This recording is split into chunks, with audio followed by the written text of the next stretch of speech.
That could always happen. That could always happen. Just got to be ready for anything. Mr. Snodgrass, thank you very much. Yes, and kudos to Emily for all the persons. And yes, great working relationship between OHSCA and OHSAA. So thank you very much. Appreciate it. Continued growth for volleyball. All right, so we're going to allow, we've got winning mindset.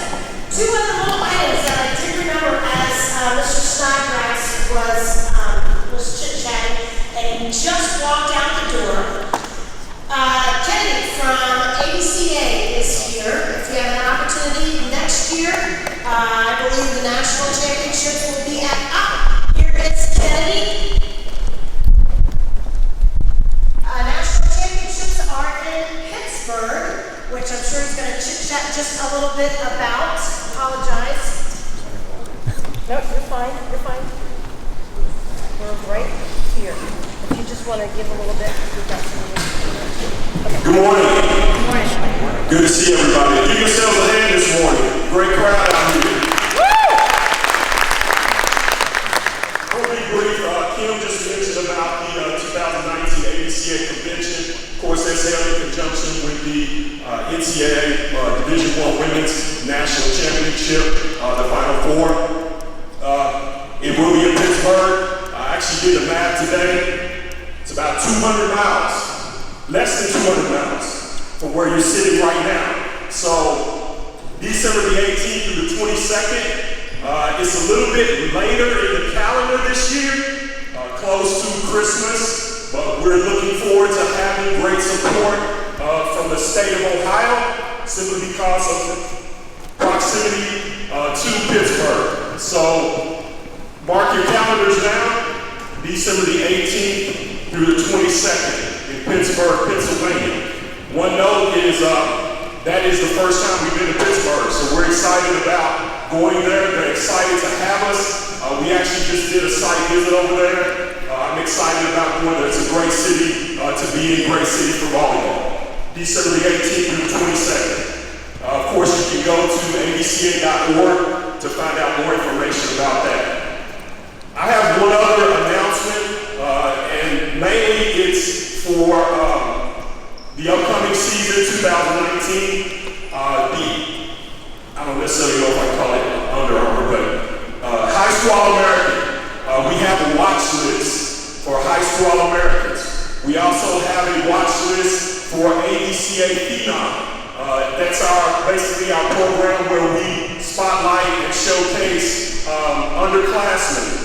Grades 9 through 12, of course there will be rising seniors, rising freshmen through rising senior. And I actually have a list at my table just outside the door of the student athletes that are actually on the list as of today. I would appreciate if you would stop by the table, take a look at the list. If you have student athletes that don't appear on that list, we would appreciate your consideration of adding them to the High School All-American watch list and or the ABCA Phenom watch list. Today is the day to take a look, see if your athletes are on there. If they're not, we would appreciate your consideration of adding them. Of course, you do have to be a member to actually be published. You don't have to be a member today to actually give me your name or take that note back to your office and go on the ABCA website and actually go ahead and add them to the list. But in order to be published to the list, which will be in like August, you will have to be a member for them to go on the published list. Lastly, I'll mention the Team Academic Award. I'm sure some of you are, anybody here, Team Academic Award winner, past winner at all, 2018 or beyond?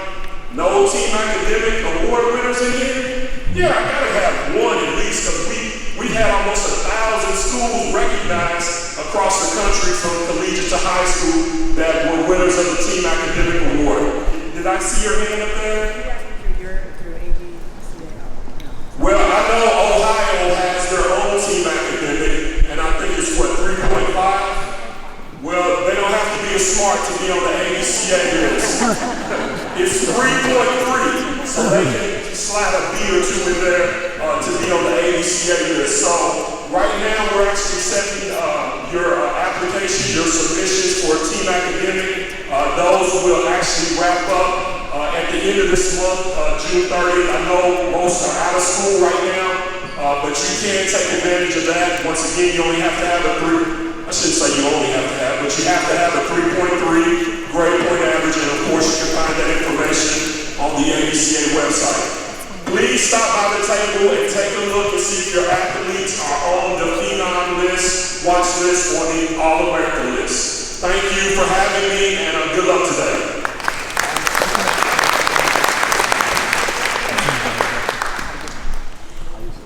Thank you. Thank you, Kennedy. Real quick, 5-minute commercial. We've got Volleyball Mindset. They're a new clinician that we have this year. So give them a little bit of your attention, and we will get moving with everything today. So they're from New York. All right. All right. Get on. All right, it's time to get the mental edge. Very briefly, we're going to be talking later on about a lot of this. But they brought us in because they want us to really light a fire, get everyone really motivated and excited to start this day off. I'm just like you. I was a coach in college. I coached at Springfield College when I got my first master's degree. They just brought up the Cavelli Center. I was there yesterday working with Ohio State University athletes on sports psychology. It is an unbelievable facility. If you could go over there sometime, check it out. So to start it off, when we talk about the mindset, mental training, I always ask the same question. I did this with the Ohio State athletes yesterday. What percentage of volleyball is mental and what percentage is physical? Remember, we're trying to be brief, so call them out. What do you think? 9. Okay, 90% mental, some 50%. Okay, now how much time are you training your athletes physically versus mentally? Like 90, 99% physical, right? That's what we call the training paradox. We present at conventions around the country, work with athletes from elementary school, right through the U.S. Olympic team. We work with the women's wrestling Olympic team, the Greco-Roman wrestling team, as well as some of the top UFC fighters.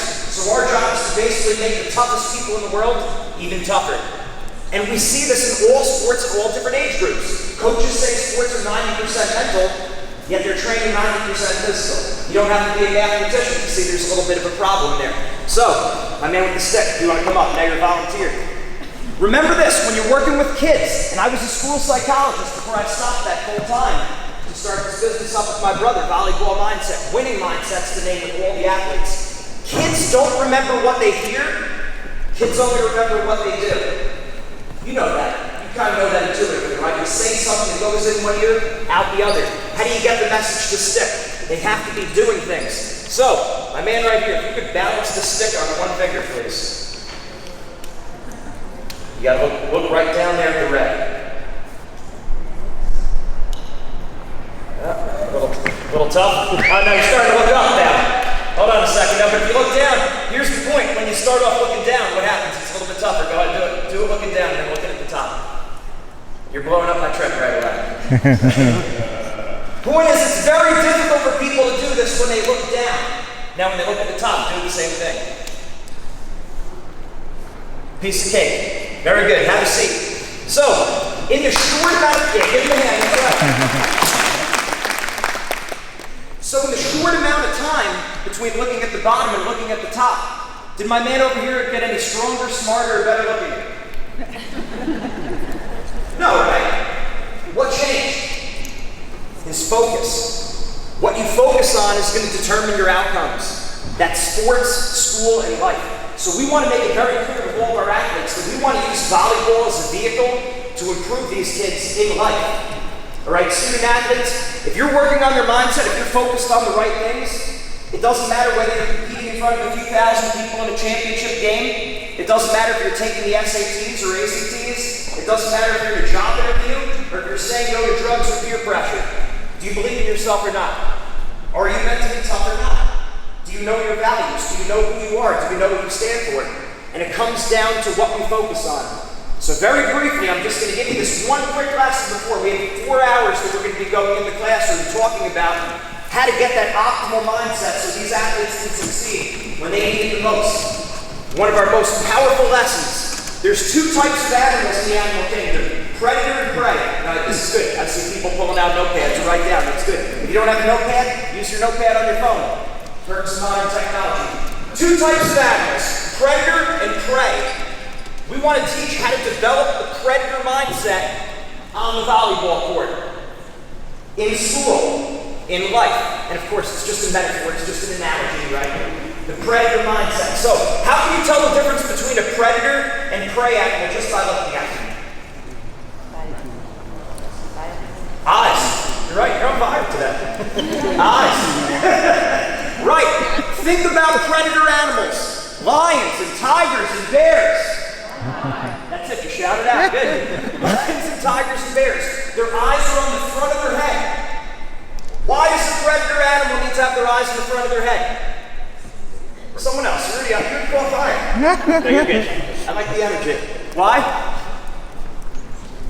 To see where they're going. Are they focused on what's going on around them, or are they focused on their goal? They're focused on their goal. So we tell all of our athletes, eyes on the front, like to hunt. Say it. Eyes on the front, like to hunt. Eyes on the front, like to hunt. Now think about prey animals. Squirrels, chipmunks, rabbits, deer. Their eyes are located where? On the front or on the side? Huh. Why does a prey animal need to have their eyes on the side of their head? To see what's going on around them. Eyes on the side, like to hide. Say it. Eyes on the side, like to hide. Eyes on the side, like to hide, and eyes on the front, like to hunt. You like that? It's a good one, right? It's on a bumper sticker on the way over. No. But, okay, so we say eyes on the front, like to hunt, eyes on the side, like to hide. You ask yourself, what in the world does that have to do with your athletes? What does that have to do with you as a coach? What does that have to do with me as a speaker? Everything. That's a tremendous metaphor for sports, school, business, and life. Your career is everything. The way you parent, the way you live your life, your faith, your values. Are you focused on things within your control? We tell athletes all the time, there's 3 things that are within your direct control. Your effort, your attitude, and your aggressiveness. Yes, write that down and burn that into your minds. Effort, attitude, and aggressiveness. That's the predator mindset. Being a predator on the court does not mean you're mad. It doesn't mean you're competing with an attitude, although it might. But your predator attitude might be very calm, very relaxed, having fun. It just means getting to your optimal point and staying there. That's the predator mindset. The prey mindset is when you're comparing yourself to other people. And your athletes have it worse than we did when we were competing. Because now you got social media, kids are on Snapchat, Instagram all the time. A lot of us are on Snapchat and Instagram all the time. And what happens? We compare ourselves to other people. Right? We all know the rankings, the records, the seedings, the predictions. Is that in my direct control? More athletes choke and buckle under pressure. I see it in championships in all sports. They go into a championship game, their eyes are as wide as saucers. They're like a deer in the headlights. They're scared. I mean, think about it. Think about sometimes where you had a big test you had to take. You had a big job interview. You had to speak in front of a bunch of people. Right? When we're focused on other people, we perform worse. We're more likely to choke. So the volleyball mindset red flags that we see is pretty common. Giving good opponents too much respect. We know they beat us last time. Or we know they beat a team that beat us. Right? We don't play with the killer instinct. We're not as aggressive as we are in practice. How many of your athletes, they do really well in practice, and then they choke in a game? Because we're focused, a lot of times they're focused on their parents. They don't want to let dad down in the stands. In practice, they don't have their mom at the game. But in the competition, their mom's there. So they want to look good in front of other people. They don't want to look bad in front of other people. And not only is this going to get them into trouble in competition, but also in life. Again, as a school psychologist, you see some of the lowest of lows, and I don't take this stuff lightly. Depression, substance abuse, suicide. You want to know why there's a lot of that going on? Because we're doing a lot of comparing to other people.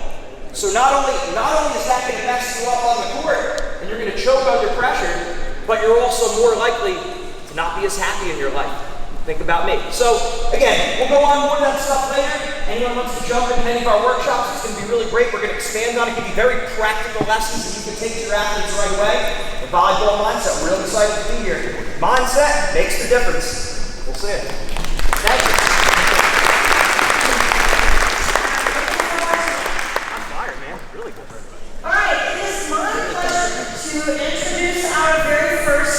bodybuilding, nutrition, my faith, like all things that are important. So it's like enriching stuff as opposed to just feeding your head with random stuff. Alrighty, are we live on Facebook? Are we live? That's all the stuff. We'll talk about it in a moment, but so we've got a ton, like over 70 mindset worksheets. Our individual program is literally every single week with our athletes, and with teams we break it up a little bit differently. We'll go through all those different mental muscles in great detail. Like confidence is 8 weeks, relaxing under pressure is 8 weeks. So it's a lot of stuff. So rather than just go through it like that could be real boring. So we'll try to keep it more entertaining. So okay, so who could explain what we meant before with the predator and prey mindset? Who remembers? Who was paying attention? So predator, always focus in front of you, keeping your eye on where you're going, and the prey, you're always comparing yourself to other people. Right. Remember, the good word put eyes in the front of your head, which means you're focusing on where you're going, not where you've been. Right? Imagine trying to drive the car through the rear view while staring through the rear view mirror the whole time. That'd be pretty darn tough. So now here's the biggest misconception that I have, and especially when I deal with women. The predator mindset, they tend to think in terms of, it means I have to be mad or I have to be playing mean. No. That's not what the predator mindset means. Put this on. Yeah, so that's not what the predator mindset means. It really just means getting yourself to your optimal point mentally and then stay there. Okay, and I've seen many of the top athletes. I remember watching in the Winter Olympics back in, I think it was 2014. The event was, the sledding event where you're back, luge, whichever it is. But the woman who won the gold before her competition, if any of you remember that, she had her headphones on and she was listening to Beyonce, and she would do like dance moves, and it just put her in a real good flow, a good positive state, and she went out there and did really well. And it actually happened kind of by chance because she got hurt, so she couldn't do her normal warm-up routine. Like everyone normally has like a pre-warm-up routine, and in her situation, she couldn't warm up the way she used to because she got hurt. It was a big blessing in disguise because it got her mind right? So predator mindset does not mean to get mad or fired up. It can mean the exact opposite. And a lot of times the music we listen to before a competition, that could have a big impact. I know a lot of athletes, they feel like they need to listen to like harder music, get themselves really like jacked up. A lot of athletes, that does a lot worse, right?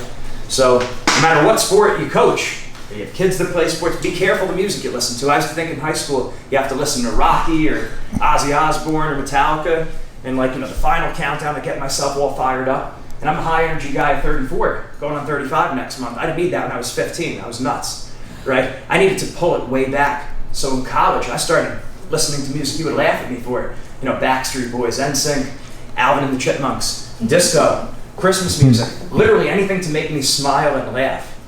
And that really helped me. For the first time in my life, I wasn't doing better in practice. I was doing better in competition, but it was because I was able to relax. So that's a critical thing. And one thing I tell all of our athletes, everything's important, but nothing's special. That is so hard to get through our heads because when we're growing up and we're competing, I love to win, I hate to lose. Now in anything. Even we were joking around before about pencil fighting. We used to do when we were younger. I would hate to lose in pencil fighting. Arm wrestling with my friends, I want to win all the time. The big problem was, if I'm focused too much on winning, I'm more likely to lose. So we can't think in terms of wins and losses, we have to think in terms of performance. What's going to bring out our optimal performance? So if you want your kids to underperform, say these phrases to them. This is it. Now or never, do or die, make it or break it. There is no tomorrow. This is what you worked hard for all season. Some of us are guilty of saying that to people, right? And I can tell you, I was like that too. When I coached in college, I didn't know any better. I was just learning all the great mindset information. I didn't realize that you're firing these people up. Oh, no problem, come on. You're firing all these people up, and I'm realizing it's having a negative effect. I would have been better off telling them, see, you gotta watch interviews. My dad was very big on always watching interviews after competitions. Any sport, pick a sport, watch the Olympics, watch volleyball, watch the Super Bowl, watch the World Series, watch the Stanley Cup. And what do these top athletes usually say? Usually, I was just being me. I was just doing what I normally do. I was just thankful for the opportunity to play. Does that sound familiar? Correct me if I'm wrong, right? Now, how many of us actually took that mentality out to when we played? Not me. So this whole talk is going to be considered, this falls under the bracket of do as I say, not as I did when I competed. But thankfully, I guess one of the big things we like to do as coaches is giving these athletes tools that we wish we had when we were competing. So at least I feel like I could get it back a little bit with all, maybe my losses or my brothers, both of my younger brothers, they competed also. All three of us ranked in the top 20 in college. Me and Jeff were all Ivy League wrestlers. Greg was ranked as high as 6th in the country at Rutgers. Beat 2 national finalists. He's actually in Italy right now studying to be a priest. And he also trains with the Italian Olympic team. So he's in Rome studying, like real close to the Vatican, and then he hops on a bus and then over to a train and over to the beach over there and trains with the guy who's number 3 in the world. So, loves the Lord, loves training. What's the point I was making about that? I probably put too much pressure on him. Before my brother's state finals match, I gave him this big talk. I planned it. So I have the New Jersey, New York accent. I say walk, talk, coffee, awesome, tournament, those kind of things. You guys say tournament or tournament? See, I got to know this stuff because when I travel the country, people start laughing, and I'm like, do I have a stain on me? It's like, no, it's your accent. But I planned out a speech for what I was going to tell my brother before the state finals, and I think I made him real nervous before going out there. And it's like, that's, now knowing what I know, that's like shooting yourself in the foot with a very large gun. You don't do that. You're better off just saying, just be you, just do what you normally do, have fun. Because all the little technical points should be covered before we go into the competition, right? Or another mistake that a lot of athletes make. So when's the postseason? What month's postseason? October, November. So like one of the worst things we could say is it's all about November, right? In wrestling, we say it's all about March. And I'm guilty of doing it as a coach. It's like we lose a game early in the season, we lose a match early in the season. Don't worry about it. It's all about March, right? I get what we're trying to say, like we could continue improving, but if we keep saying that, all the kid keeps hearing, wait till October, then October comes around, like I said in the presentation before, their eyes are as wide as saucers, they're a deer in the headlights, because we've built it up. We've made it special. That's why I say everything's important, but nothing special. Anytime you make something special, you do worse. I've been through it, you've been through it, think about job interviews you made special. Asking someone out on a date, you start to get more awkward, you start to get more nervous. If I'm giving a presentation in front of a lot of people, I can't say this is a big presentation. It's just another presentation. It's just another day in the office. It's me being me. So that's the attitude you want to bring into your athletes. What does that mean? Practice is important. Practice is real important. And also, another big important thing is the days that we're going up against a team we know we're going to crush. Because you have to treat that the same way as the championship game, right? We had morning matches on, usually the night matches people are fired up for, then like the Saturday morning matches, it's like you're usually wrestling against not as good of a team, and what happens? We come in slow, we're not really warmed up. That's going to be, you have to treat that the same way as the state finals. So that means everything has to be important, nothing special. 2 great examples that aren't related to sports, the surgeon who operated on Bill Clinton, they said, they interviewed him, how did you perform that surgery knowing you were going to operate on a former president? He said, I just treated him like anyone else. Kept it the same. That's the mark of a professional. That's a high-level surgeon. Then Bruce Springsteen, as a Jersey guy, got to give him a shout-out. Well, he's known for bringing tremendous amount of energy to his concerts day in and day out. We know he's not the best singer. Listen to his voice, right? But, he's put out hits. He is a good singer. But they asked him, how do you bring so much fire and so much energy to every single performance? And he said, I tell myself 2 things. Now, the first one's going to sound like it's opposite of what we're saying here, but bear with me. First one, I tell myself this is the most important concert of my life. But he also tells himself, it's only rock and roll. So you see how he balances it out? So you're making it important, but you're not making it special. So that's important. You really want to drill that message into your athletes and to ourselves, because that means as coaches, we need to internalize it, because kids are going to listen to more, our body language or what we say, right? Our body language. We know body language is like 90% of communication is your body language. If I told you, there's plenty of times where I'm giving a presentation, I'm like, I'm real tired right now. You don't believe me because I seem wide awake. Because if you act a certain way, you begin to feel a certain way. And they've done studies with that they've had people just smile and laugh for a while, and like they took a happiness inventory, whatever you call it, and they raised their level of being happy a little bit in 2 or 3 minutes just by smiling and laughing. Just by acting a certain way, they begin to feel that way.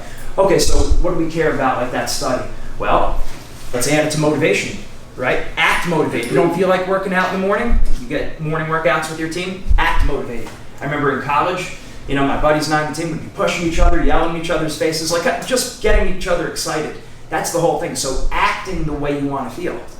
That's very important. So you heard the saying, you probably all heard it saying, fake it till you make it. Even more important than that, fake it until you start to feel it, right? What are the last 4 letters in enthusiasm?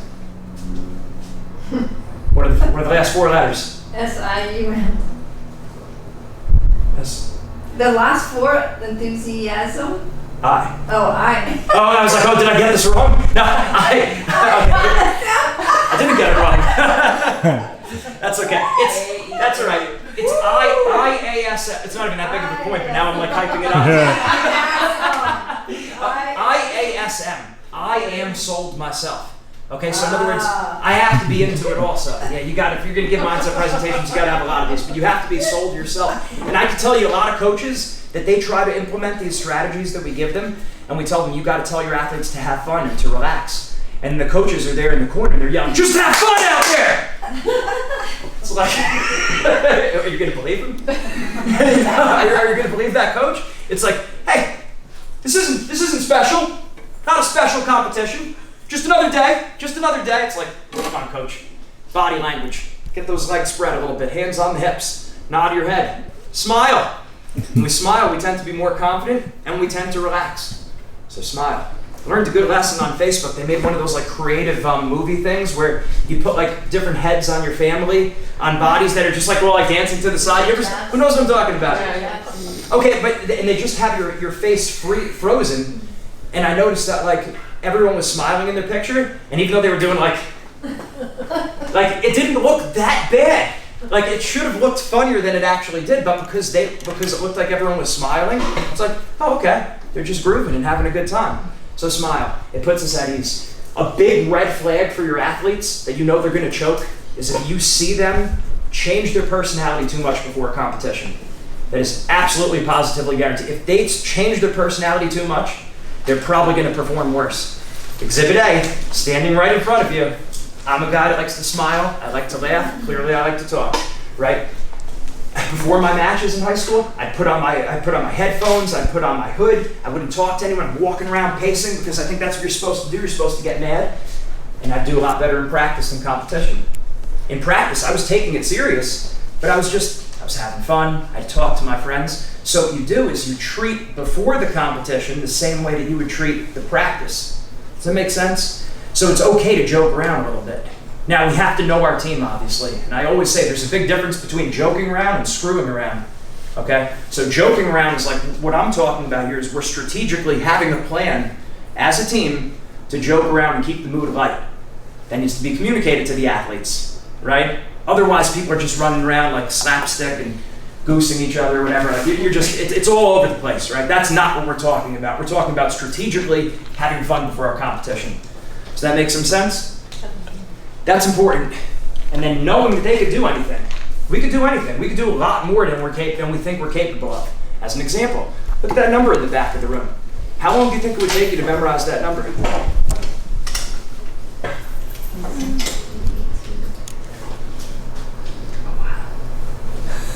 How long do you think it would take you to memorize that number? Too long. How many people think it would take them an hour? Would you be able to memorize that in an hour if we came back here? Depends on the goal. Hey, 4 minutes. You can memorize this number in 4 minutes. So this is the thing. Everyone tells me something. Whenever we have a difficult task, everyone thinks I'm lacking the ability. I need a marker here. Everyone thinks I don't have the ability. And the problem is not that you're lacking the ability. You're lacking the strategy. And your focus is off because you're telling yourself you can't do it. So think about it right here. I want you to remember this. So, 2 years ago was 2017. Last year was 18, and there's 50 states. Got that? 2 years ago was 2017. Last year was 18, and there's 50 states. On our nation's birthday, 07, 04, 1776. With me? Our first president, George Washington, and our 16th president, Abraham Lincoln, went 100 miles an hour on 270 and got a $200 speeding ticket. Okay? I'll say it again. 2 years ago was 2017. Last year was 18. And there are 50 states. Remember that. People forget this one a lot. 50 states. On our nation's birthday, 07, July 4th, 1776, our first president, George Washington, our 16th president, Abraham Lincoln, went 100 miles an hour on 270 and got a $200 speeding ticket. Face the front of the room. I got it. So, tell me the number. 2017, 18, 50. 2017, 18, 50, 07, 44, 1776, 01, 16, 100, 270, 200. piece of cake. Give yourselves a hand. Give yourselves a hand. Training on doing the impossible. That's probably like 20 something, that's maybe 30 numbers right there that you were able to remember.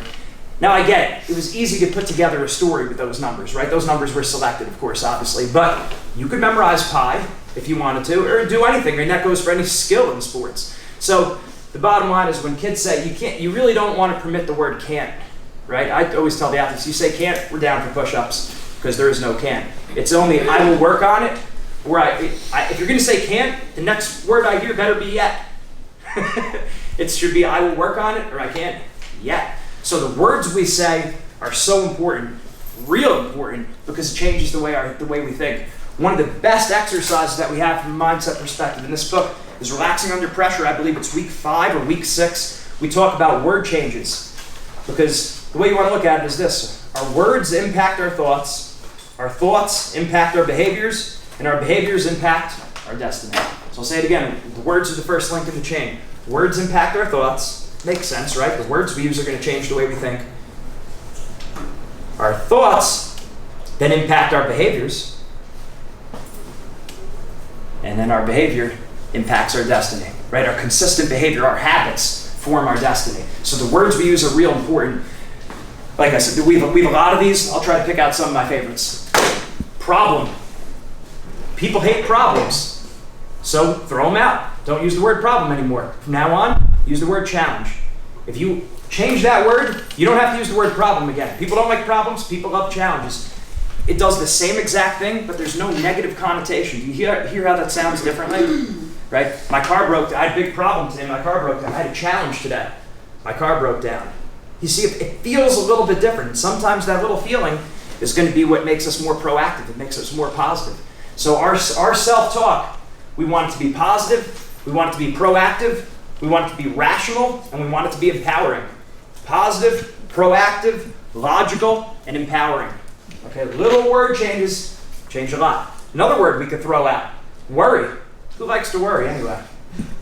I'm a little worrier, worry. No, we don't like that. You're either a worrier or a warrior, a victim or a victor, a whiner or a winner. And the only difference between champ and chump is you. All right? Got it? Yeah. There you go. I was like, once I said the whiner thing, once I said the whole not worry, I was like, oh, wait a minute, I have something I can do with this. All right? The champ and chump is you. But really, though, the word worry, we could factor that out and change it to focus. Okay? I'll give you an example. I have a math test tomorrow. I'm not going to worry about English. I'm going to worry about math. No, I'm not going to focus on English. I'm going to focus on math. Does the same thing without the stress, right? The extra stress. If it's the off season, as if there is an off season, right? I'm not going to worry about conditioning now. I'm going to worry about technique and skills. No, I'm not going to focus on technique. I'm not going to focus on conditioning. I'm going to focus on skills, right? So that word can change. Another big mistake we tend to make a lot: we say the words "I should do this" or "we should beat this team."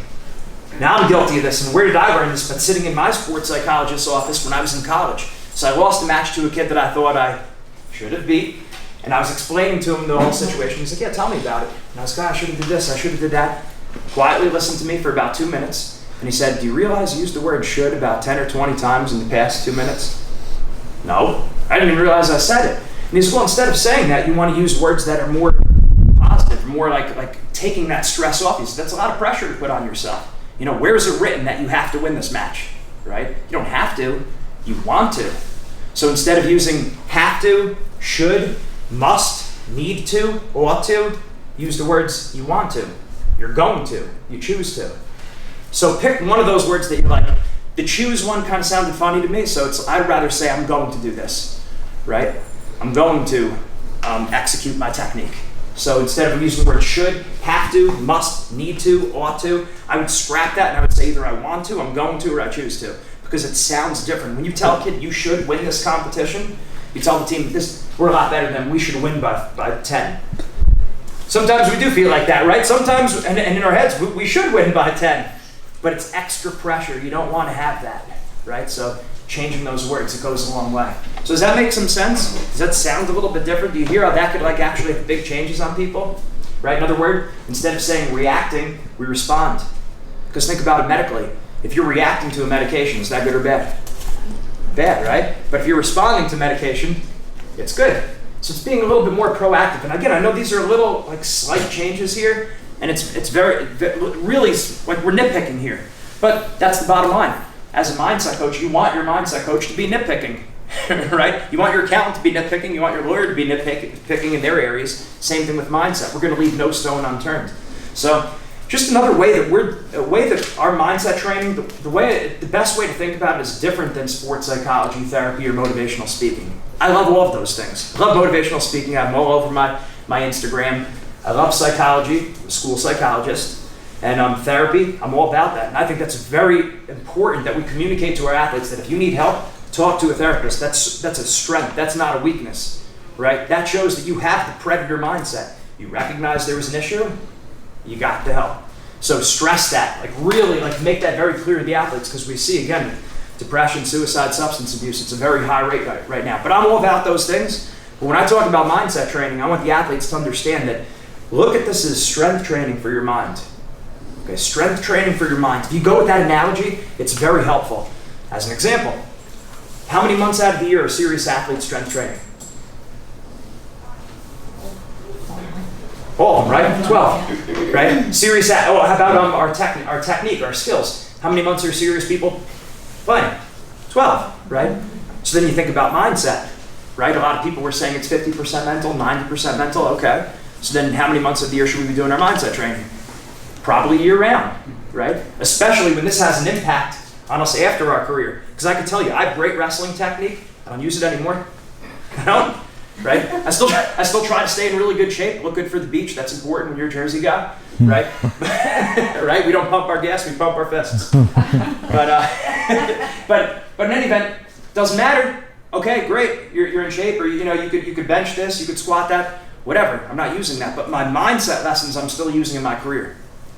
All of them, and more, right? So that's a lesson that keeps going on, so we should be doing it year round. Next, you can't just think about mindset training, just like strength training, right? So if I want to get stronger legs, what do I do? Squats. What else? Leg press, leg extensions, lunges, deadlifts, right? You can tell me those exercises, right? If I want to get stronger arms, what do I do? You know the answers to that too. But then if you say to a lot of people, okay, well, I want to be more confident. How do you work on that? Positive reinforcement. Right. Okay. Yeah. Chances are, here's the thing. Chances are you know a few things that you could do to build confidence, but not the same way you could fire off exercises for strength. Same thing with technique. If I said if you were trying to help a girl with defense or offense, or all different situations you could be in volleyball, right? You could tell them what to do. You could tell them the drills, and you could tell them where to put your feet, where to put your hands, all those things, right? But then if you say, okay, you're dealing with a girl who's having trouble relaxing under pressure. What are the skills? What are the exercises she needs to do to relax? So this is what I heard when I was competing. My coach would tell me, you got to relax out there. And I'd say, well, how do I relax? And he would say, just be calm. Okay, well, how do you be calm? Just relax. And wheels on the bus go round and round, right? Circular logic. Same thing with confidence. Same thing. I want to be confident. Okay, you're the coach. How do I be more confident? You tell me. Believe in yourself. How do you believe in yourself? Just be confident. Circular logic. Doesn't work, right? Like you said, be positive, proactive, logical, and empowering. It's not logical. So we need to know the actual exercises. So just listening to me is not mindset training. We really want to stress that with our athletes. If I say it once, I say it 53 times. You have to do the exercises. Like, this is all introduction stuff. When we work with your team, We're going to be doing the meat and potatoes. Okay, we're changing the words that we're using. We're coming up with a pre-game competition. We're mapping out how we're going to deal with adversity situations, just like your training, right? It's a grind. Think about that word grind. It's not a friendly sounding word. It's tough. It takes time. But what separates your team from other teams? Everyone's working on skills. Everyone's working on strength. Everyone's working on conditioning. But how many of them are working on their mindset? Well, the best ones are, right? So we don't want to leave that to chance. We don't want to leave any stone unturned. I said in the parking lot there was $1 million under a certain rock. You probably turn over every rock in that parking lot, right? Well, it's the same thing as this. You want to give yourself the best chance to succeed. So you can't just listen to me. So I tell the athletes that this is not motivational speaking. You have to do the exercises we give you, right? So that's really important. You can't just think about squatting. My legs aren't getting any stronger that way, right? You got to do the squat. Same thing with the skills. How many drills do you give your athletes? You got to practice this at home, right? I'm sure you're telling them they got to be practicing at home too. Okay, can you just think about it? Yes, of course you can. Visualization, I'm all about that. Obviously, that's part of our confidence series. But that doesn't replace. That's a supplement too, not a replacement of actually doing the drills. So it's the same thing with mindset. You have to do the mindset exercises, right? And then also, you don't want to look at mindset as you either have it or you don't. And I was guilty of doing that too. Like, oh, well, this person has the mindset down and that person doesn't. Or you know what, this person's an Olympic champ, so their mindset's fine. We found that that's just not true. So one of the first exercise we give our athletes when they start up our mindset training program, our individuals, we take them through a questionnaire, goal setting, mental toughness, relaxing under pressure, confidence. There's a series of 3 questions for each of them. And we break it down into 8 different mental muscles. And we could see. And after working with tens and thousands of athletes, not just me, but our whole team, we have 80 mindset coaches around the country that work with us part-time. And we found that we're strong in some areas, we're weak in other areas. All of us, me too, right? We're strong in some areas, we're weak in other areas. Even the world champions, even the Olympic champions are relatively weak in some areas. So like think about it like this. You might have a girl who's very, very mentally tough. Works hard in practice, knows how to grind, can't relax before a competition. Well, does she have the mindset or not? You can't say she doesn't have it because it takes a lot to grind and to work her butt off in practice, right? But you can't say she does have it either because she doesn't know how to relax, right? On the other hand, you might have someone who's extremely confident in competition, but their motivation's very low. They're partying, they're staying up late, they're playing Fortnite the whole night. Maybe guys more, that is, right? But we're doing whatever it might be. You know, they're doing other things. They're out there burning the midnight oil on social media all night, right? Talking to boys, whoever, right? So that's the problem. Their motivation needs to be higher, even though they are very confident. And we know we're only as strong as what? Our weakest link, right? So we say, let's say I'm a 500-pound deadlifter, right? Hopefully I still am. But if I have 520 glutes, 540 hamstrings, but only a 480 grip, what's my deadlift going to be? 480. So until I strengthen the grip, I'm not pulling 500. It's not going to happen. I'm not going to pull more than 480 because I'm hurt by that. So we found over and over again that once we find out where the challenge is, because it's not a problem, right? once you know what that is, you wind up improving a lot faster. And I can tell you 2 of our heavy favorites for the Olympics, as we worked with the Olympic team, we had 2 athletes that won the World Championships in 2015. And then 2016 Olympics, they both choked, right?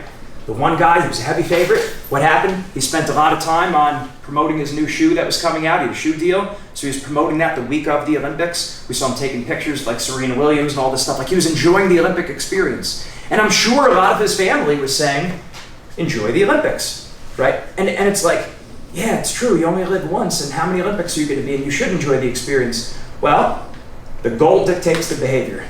Remember that. That's a good thing to write down. The goal dictates the behavior. Your goal is going to dictate the way you should train. Your goal is going to dictate the way you're going to behave. Crucially important. If your goal is to be an Olympic champion, shouldn't be on social media that week.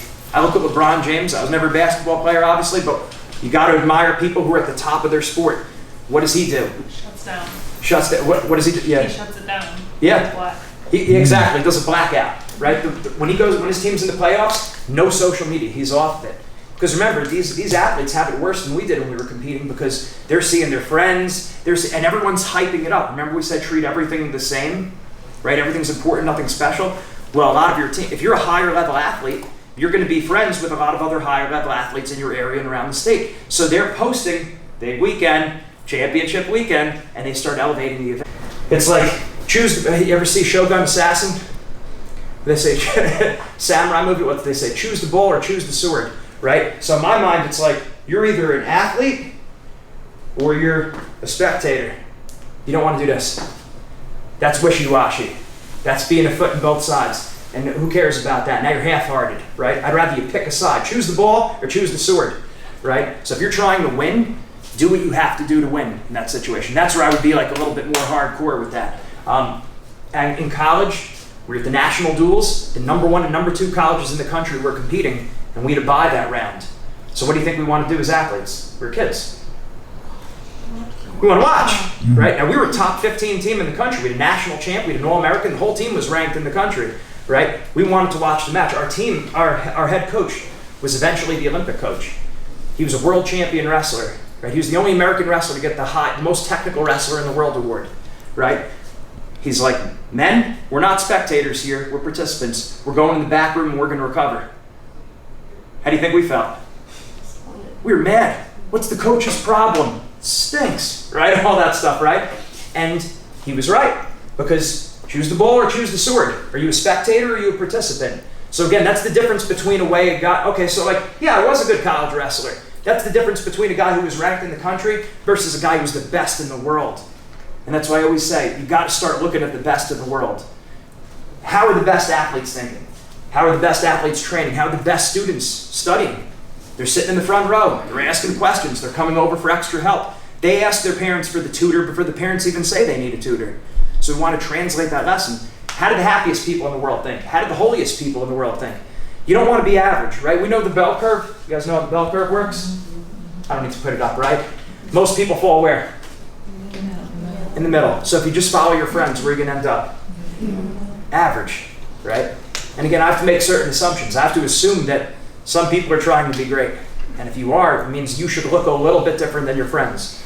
If they're not saying you're weird, there's probably something wrong. And you're probably not on the path for greatness. I'm not saying you have to like act weird or do funny things like I do, right? But I'm saying, but you do have to. You're going to want to look a little bit different than other people. You're going to want to train better, train smarter. It's another thing with our strength training. We don't want to be training like a bodybuilder, like we're doing the same kind of lifts as a bodybuilder would because we pick up a fitness magazine. Okay, there's curls and there's kickbacks. Like if we're training sports specific, we got to be doing things that are training us to succeed on the volleyball court. That's the only thing that matters. Does this exercise transfer to the volleyball court? If not, some other time. You can do that if you want to shape certain parts of your body. Do that after your career is over. You have literally your whole life to sculpt your body to make it look whatever it looks like, whatever you want it to look like. But when you're competing, I didn't do this. Okay, I was always thinking, you want to look good for the beach, that kind of mentality. Wrong, right? Because the best muscles usually for most sports are hamstrings, glutes, lower back, because you're always pushing off, right? Jumping is from there, running, changing directions, your core, right? But did a lot of bench press, we did a lot of curls, and it was like, that's a waste of time. I should have started doing that when I was 23 after my competition was over. Make some sense? So we got to be training with a purpose. Everything we do has to be with a purpose. The way we eat, it's another thing. A lot of people are just not eating well, and you got to ask yourself, so what I like to do, you see, just like I did in the beginning of the presentation, you want them to put a number on things. How important is your goal to you on a scale of 1 to 10? Ask them that. Because now once they lock in a number, you could use that number against them. Not against them, but you could use that number to help them see what's going on, to see how they're living a contradiction. Because a lot of us do live a contradiction. They say their goal is it's a 9, like they want to play in college. How important is that goal to you? A 9 or it's a 10? How well are you eating on a scale of 1 to 10? 2, 3, right? Okay? Well, don't run away from that discomfort. Sit with that for a moment, because we live in the era of like the buffered self. Okay, as soon as we realize we're living a contradiction, which we all do from time to time, what do? We distract ourselves, go on social media, talk to a friend, think of something else. And I say, no, it's important to feel uncomfortable. It's important to sit with that and say, yeah, I'm being a hypocrite right now. And then like we used to say when we were young, when you were challenging to a friend to something, you'd be like, what are you going to do about it? Like in the playground, we tell our friends, what are you going to do about it? Well, it's true for ourselves. what are you going to do about it, right? You're saying it's that important, but you're not living that. So one of the things we have our athletes do, this is in the present moment, we have them write down their top 5 priorities. And what does it usually look like? Everyone knows what they're supposed to say, right? Faith, family, school, sports, friends, right?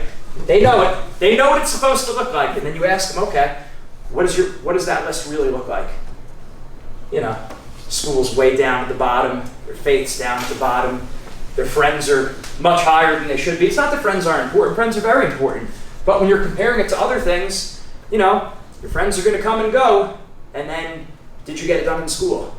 Did you chase your athletic goals, right? So you have them compare those 2 lists. That's one of the exercises we have them do, and we say, okay, you know this is how you want to live. Because I believe them when they say they want to live like this side. But if you're living like that, what does that mean?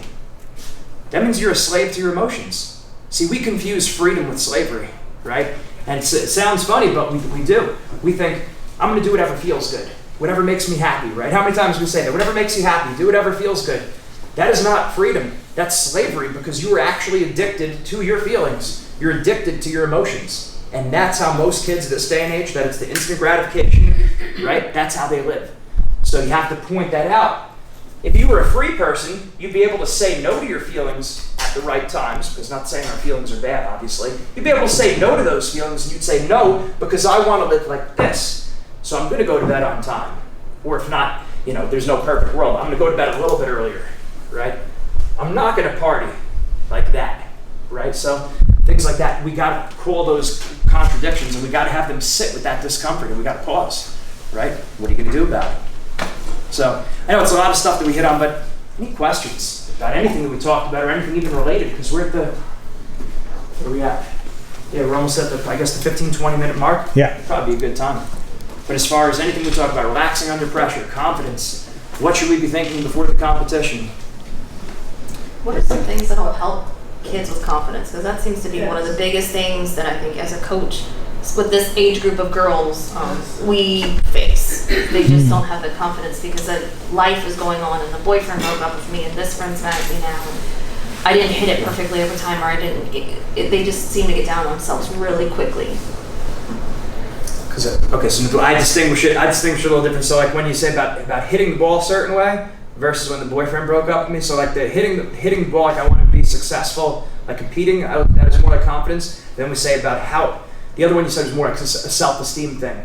I factor self-esteem not under confidence, but under mental toughness. So the second exercise we have for mental toughness here, I keep referring to the worksheet that we have because we have, you know, the whole system, it's a systematic program that will work on every single one of these different areas. It takes time. We've been trained into a certain mentality, immediate gratification, whatever feels good. And you know how much softer these kids are now than when we competed, right? Mm-hmm. I'm sure the older people in the room, we were even much softer than you guys, right? So it's like, you see how it is, how it just keeps getting worse and worse. So we've been trained into a certain mentality, so we need to train them out of that mentality. So it takes time, that's the first thing. But with mental toughness week 2, the lesson we have them do is we have them write down, who are you? What are your beliefs? What are your values? Get them thinking about the bigger questions in life. I don't tell them what to believe, but what are your values? What do you stand for? Are you a religious person? Is your faith important to you? I'm not telling them what to believe, but I'm just saying, do you know what you believe? Because again, living in the era of the buffered self, those bigger questions, you just push them off to the side. And you wonder why people are killing themselves, they're hooked on drugs, because their life has no meaning or purpose. So you know what? When you're having a hard time, it doesn't seem like a bad option. If there's no meaning or purpose to life. You see why that's so important? It's so important that we have that meaning and purpose. So you want them to write that down. And they have to understand that their identity is secure. Okay? Who they are, their values, the purpose, the meaning, that doesn't change whether you win or whether you lose. Whether you have 480 likes on Instagram or whether nobody likes it. Right? Whether you have a boyfriend or don't have a boyfriend, whether you're tall or short, it doesn't matter. It's not based on your success or your failure. And I can tell you and I'm sure some of us are guilty of this, that when we were competing, if we win, part of us feels like we're a better person, right? If we're making a little bit more money, we feel like we're a little bit better of a person. If we have a little bit cooler of a car, or if we have more of the latest fashion, whatever it is, right? We feel a little bit better. I'm not saying it's not good that it makes us feel better. That's fine. But when we start identifying ourselves by the clothes we wear, we have a big problem, because that's going to go out of style someday. Or that's just not everything, right? So they have to know who they are, what are their beliefs, what are their values. Then the other thing they have to know is also, what are their boundaries of behavior? So we write down the different areas that we know that they're going to get tripped up on.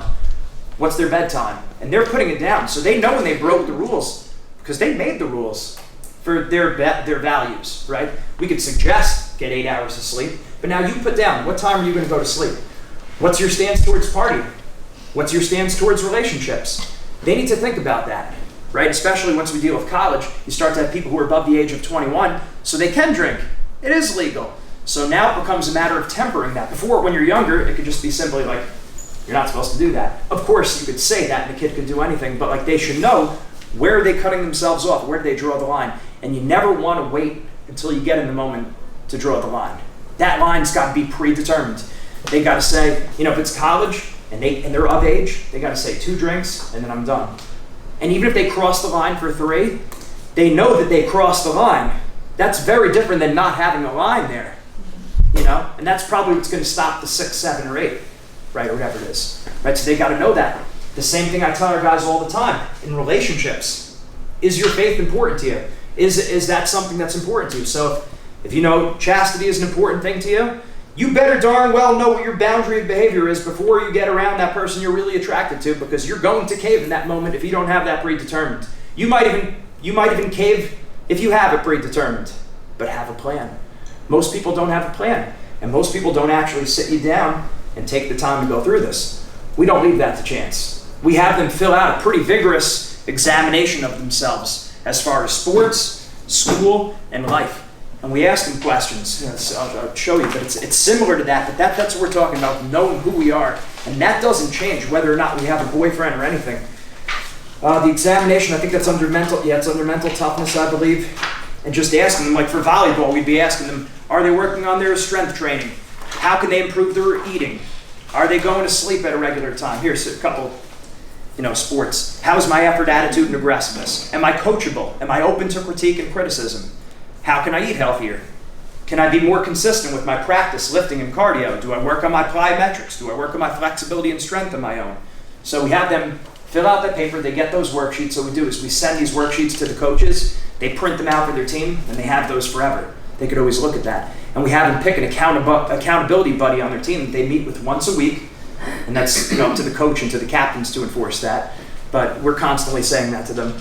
But they're going through making sure sports, school, and life. Same thing, school.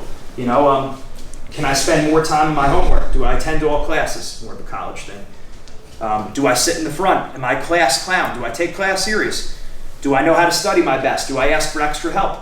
They got to do that. We have them circle the 3 biggest areas so they know. And then the same thing for life. Am I wasteful? Am I consumed with myself? Do I complain frequently? Do I hold grudges? Do I gossip? Pretty darn detailed, but it's important because they don't normally do that. And a lot of families, sadly, now seeing more and more broken homes. You're not getting to different places. You could be the person who has the biggest impact in their life. Think about, for myself, I could speak personally, some of my coaches were the biggest mentors in my life. God bless my parents. They were the biggest, but a lot of coaches had a big time impact on me. People I looked up into high school, that's the reason why I stayed away from the party scene. Because my coaches who I looked up to were like, they don't do this, they don't live like that. And I could see they lived that way, or they were trying to live that way. That's why we'll remember a sermon that we see more than a sermon that we hear any day of the week. Right? So we got to live the lifestyle. We got to be all about it. So if we're preaching a certain behavior, we got to try to live it. Doesn't mean we don't fall, but when the kids see that you're trying to hold yourself to a certain standard, they respect you, and they're going to try a little bit harder for you. So that's a critical thing. So that's how we help with the self-esteem. So they know that their identity is solid. It's not all about winning or losing. We want to win, but we don't have to win. That doesn't make you a better person, right? As far as actually confidence. So we have 8 worksheets on. One of them, acting confident. Simplest way to change the way you feel is to change the way you move. If you're sitting in class, it's the same exact thing. Maybe you're bored. Maybe you're tired. The simplest way to learn more information, to absorb more information, is act interested. Just pretend you care. Act like it. What would that look like? Well, show me. What would I feel like I'm doing a lot better now. You lean forward, the eyes open a little wider, we're nodding the head, we have that like little head tilt and like, the nodding, right? Right, we know what that looks like. So here's the deal. If we know that it's important at certain points in time to pay attention, just act that way. So it's the same thing with confidence. So what we have our athletes do is we have them write down, what does confidence look like? When you're most confident, what do you look like? How do you walk? How do you talk? How do you move? Or walk, talk, move, whatever. How do you walk, talk, move, right? And then we have them practice that. So we tell them 10 minutes a week, at least, minimum. And do it where you're by yourself. Go in your bedroom, basement, whatever. Just get away from other people and practice that swagger. Our coach used to have us do this in the room. When we'd be warming up in the room, we'd run around the room, and then he'd say, walking. And as we're walking, he'd say, good swagger. Like his head was always up, his eyes were always looking above the horizon. Just looked very like alpha. He was good. And he was small. He was easily the smallest guy. He was a 114 pounder. So he was a little guy. He was smaller than me. But man, when he was walking, he was like 6 feet tall, 7 feet tall maybe. Some of you heard 6 feet tall, right? But he had that swagger. So you have to practice it. And then at first, it's always going to feel weird. It doesn't feel authentic, right? It's not me. But the more you practice moving like that, the more you're going to feel that way. So that's like the simplest thing you could do. That's one piece of the puzzle. So the way you want to look at it is this, especially when it comes to mindset, it's not black and white. It's not 100% confidence and 100% nerves. You're operating on a continuum. Imagine 0 to 100. Let's say their confidence right now is at a 62. If we could pull that up to an 80 or an 85, that's a win. They may never get to 100, but if we get that up into the 80s, that's a win. So that, the body language, they might go from the 62 to a 67, okay? They're working their way up the scale. Another thing they can do, it comes down to what they focus on. So we all have things we do well, we all have things we don't do so well. We all have things we like about ourselves, we all have things we don't like about ourselves. The top people, they are very critical of themselves, but they are also very aware of the things they do well. Listen to the top athletes. They know what they're trying to do. They know what they're good at. That's so important. And I've seen a lot of top athletes. My brother was one of them, the one who was the best out of the three of us, ranked 6th in the country. He was ranked 6th in America, Division I. And he had a whole big list in his college dorm, all the areas he had to work on, all of his different improvement areas. Okay, good. That's a big reason why he got good, because he was honest with himself. What are you doing well right now, I asked him. He couldn't tell me anything. Ranked 6th in America, couldn't name one thing off the top of his head what he was doing well at. And that's a big reason why he didn't achieve his ultimate goals of being a national champ. I really believe that because he beat guys who were up in those national finals because he was so aware of his weaknesses. We're not going to be confident. We're not. If I'm walking in and I'm saying, okay, as a wrestler, I'm one of the shortest guys. When I'm going to a volleyball convention, I'm going to be easily one of the shortest people. And I didn't have a gray hair day today. And maybe I could have better shoes than this or something, right? If I'm thinking about all those things, I think I got some pimples on the side of my, you know what I mean? I'm not going to be confident. But if I say to myself, no, I love presenting in front of people. I know what I'm doing. We have great information. I'm going to be more confident and then work on any of the weaknesses I could have, right? Get platform shoes, right? Get some Clearasil, right? Whatever, you know what I mean? The point is we could work, of course, work on the weaknesses, but at the same time, focus on your strengths. The top athletes focus on their strengths. Take what you're good at and make it freaky. That's usually what makes us good. It's true. That's what our coaches always used to tell us. Take what you're good at and make it freaky. You are only as strong as your weakest link, but chances are what's going to bring it to the very top is really being focused on what you're good at. So that was one of them. Those are a few things. There's like 2 of the 8 lessons. What was the one? I had a couple of things. So you actually did mention a little bit about like how do you put it in a practical situation, like when you're trying to work through with the players and their winning mindset. How do you actually you talk about it, you have them think about it and write it out, but how do we do that and put it out how do you practice it? Yeah, how do you apply it? Practically. So first thing they need to do is they need to see what's helping them. They need to see what's working for them mentally and see what's not working for them mentally. Okay, so like the third exercise we have for them, we have them write down, think of your best 3 competitions, right? Mm-hmm. What were you thinking before and during those competitions? So they write it down on one piece of paper. And then I have it written down. And then I tell them, okay, now what I want you to do is come up with the common themes. What are the underlying threads? What are the patterns? What do they have in common? Circle those. So now they have it written down on one sheet of paper. Then on a separate sheet of paper, same thing. What am I going to ask them now, though? 3 worst competitions, and then come up, and then once they do, and they got to think about it. What exactly was going on in your mind? You got to go to that dark place because no one likes thinking about those bad competitions. Find the underlying themes and patterns. Again, tens and thousands of athletes, I kid you not, every time it's the same. It's night and day. It's the complete opposite mentality. But until you do it, until you actually put the pen to paper and you could see it in your own handwriting, you don't believe it. I could stand in my head and say how important mindset is. But this, when you do the exercise, the athletes prove it to themselves. So that's one of the main starting points I would have the athletes. And now here's the big secret with mindset. Ready for it? Do more of what works, do less of what doesn't work, right? Because there are some athletes that might do really well when they get fired up. Like they might need to get mad. Okay, you got to get yourself mad. You got to be listening to AC/DC before you go out there and compete, right? And then another person might be the opposite. So that would be, awareness is always step one.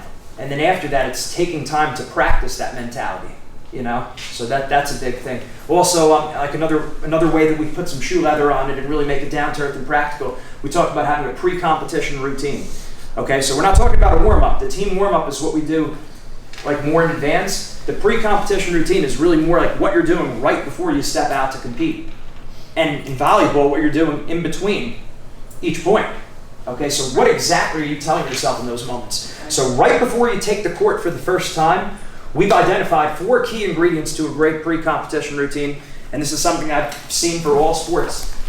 No, yeah, there's nothing to write down. I got a lot of lists for you, don't worry about it. Got plenty of lists.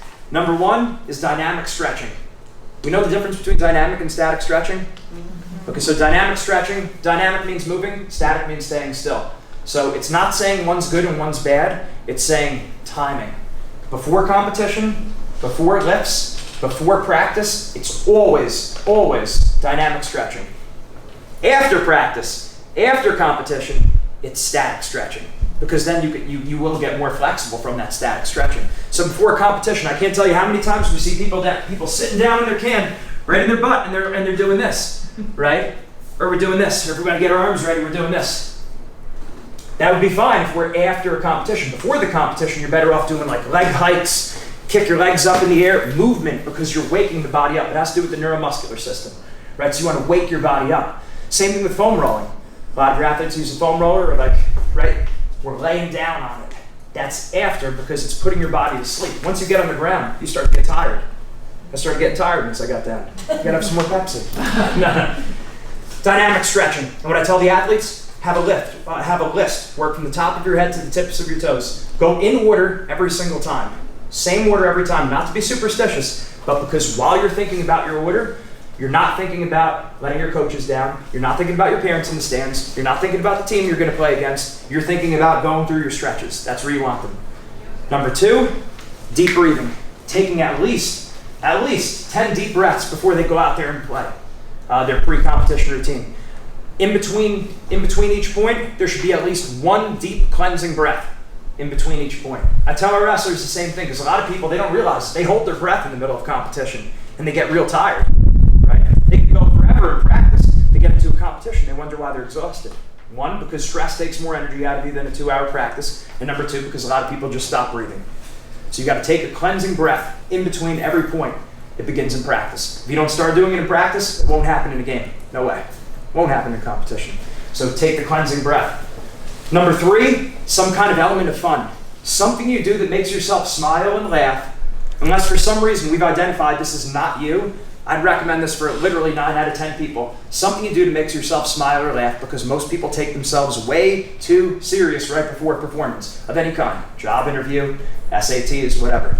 We have an athlete who wants to go to Brown University, does real well in the PSATs, wets the bed in the real SATs. Problem, you don't get into Brown if you don't do well in the real SATs. So, what does he tell himself before taking the real SATs? He's thinking about Brown. He doesn't want to let his parents down. He's saying this is a big test. Literally everything that we said, he's doing it the opposite. He means well, but that's just how most of us operate. We need to unlearn that behavior. So, do something that makes you smile or laugh. Whether it's a jump up in the air, joking around with a friend. Again, joking with a friend is premeditated. It's not just doing something random. If you had a funny song that you were listening to, I've done all kinds of things. Those dance moves that the Luge girl was doing, right? I'll bark like a dog if it helps me win a competition. So I don't care, like even if you get laughed at by other people, whatever, are you trying, again, the goal dictates the behavior. If you're trying to win, you'll do whatever it takes. Make sure the athletes have an element of fun. That's the thing, because we've had athletes that say, I'm real nervous. Okay, make sure you have an element of fun before you go out there. And then they say, I was still nervous after this competition. Well, what was your element of fun? They didn't have one. Every week, they didn't pick. It's like, that's the mindset exercise. If you don't pick the element of fun and you don't start doing that, you're not doing the mindset exercise. So the element of fun, and then finally having some kind of sport-related drill that they're doing. So they feel like they're in competition, okay? It's got to feel like they're in competition before they're in competition. That's very, very important. I know my sport in wrestling, it's like, normally you practice your moves, then you get a water break, and then you go into the competition, and then you go live and practice, right? Where it's all out. Okay, in competition, normally there's a lot of, when we're at a tournament, there's a lot of standing around. It doesn't feel anything like practice, right? So you need to make practices feel like competitions and make competitions feel like practice. That means the gear that you use should be similar.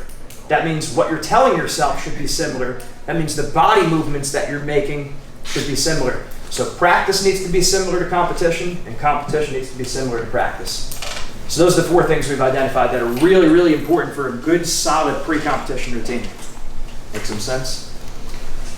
We could break for a little. I mean, I know we hit it for a while, but yeah, we'll break it. If anyone wants to come back with plenty of more stuff, we're just going to keep going on. It's just going to keep being more and more different stuff. So overthink, and the idea is actually not to think more, it's actually to think less. I probably gave away what I'm going to do now. I should have started this a little differently, but nonetheless, imagine you had 3 athletes, A, B, and C, right? Thing 1, thing 2, and this guy. 1 athlete, all positive thoughts. Athlete 2, all negative thoughts. Athlete 3, not thinking anything. Lights are on, no one's home. All right? Who's probably going to perform the best on this list? Let's do some process of elimination. Who's not going to perform the best? Now you're down to Tweedledum and Tweedledee. Which person is going to perform better, the positive thinker or the one who's not really thinking as much? I'd say the one not thinking as much. Probably the one not thinking too much. Okay? And that's surprising. And I remember at first I was thinking like, oh, I thought you're supposed to be positive all the time. Yes, but it's kind of like muscle memory. When you're practicing your skills, when you're training your athletes with different techniques, you want to get it so they don't have to think about it. Right? I thought I heard the guy in the other room talking about like external cues and how that's important. Like having a short word or a short phrase you could tell people, that's usually going to give you the best results. So we want to train them to think less. And most importantly, we want them to think about the right things. There are some things that are more helpful to think of and things that are less helpful to think of. Does that make sense? Mm-hmm. Yeah. So think about your best competition, one of the best times that you ever played. Think about it. Need a pen.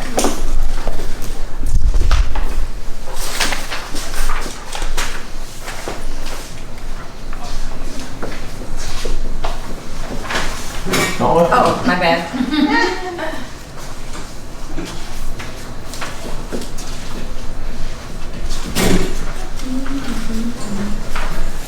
Anyone have it in their head? Go ahead. What were you think? Can you think of the time? Can you think of the time?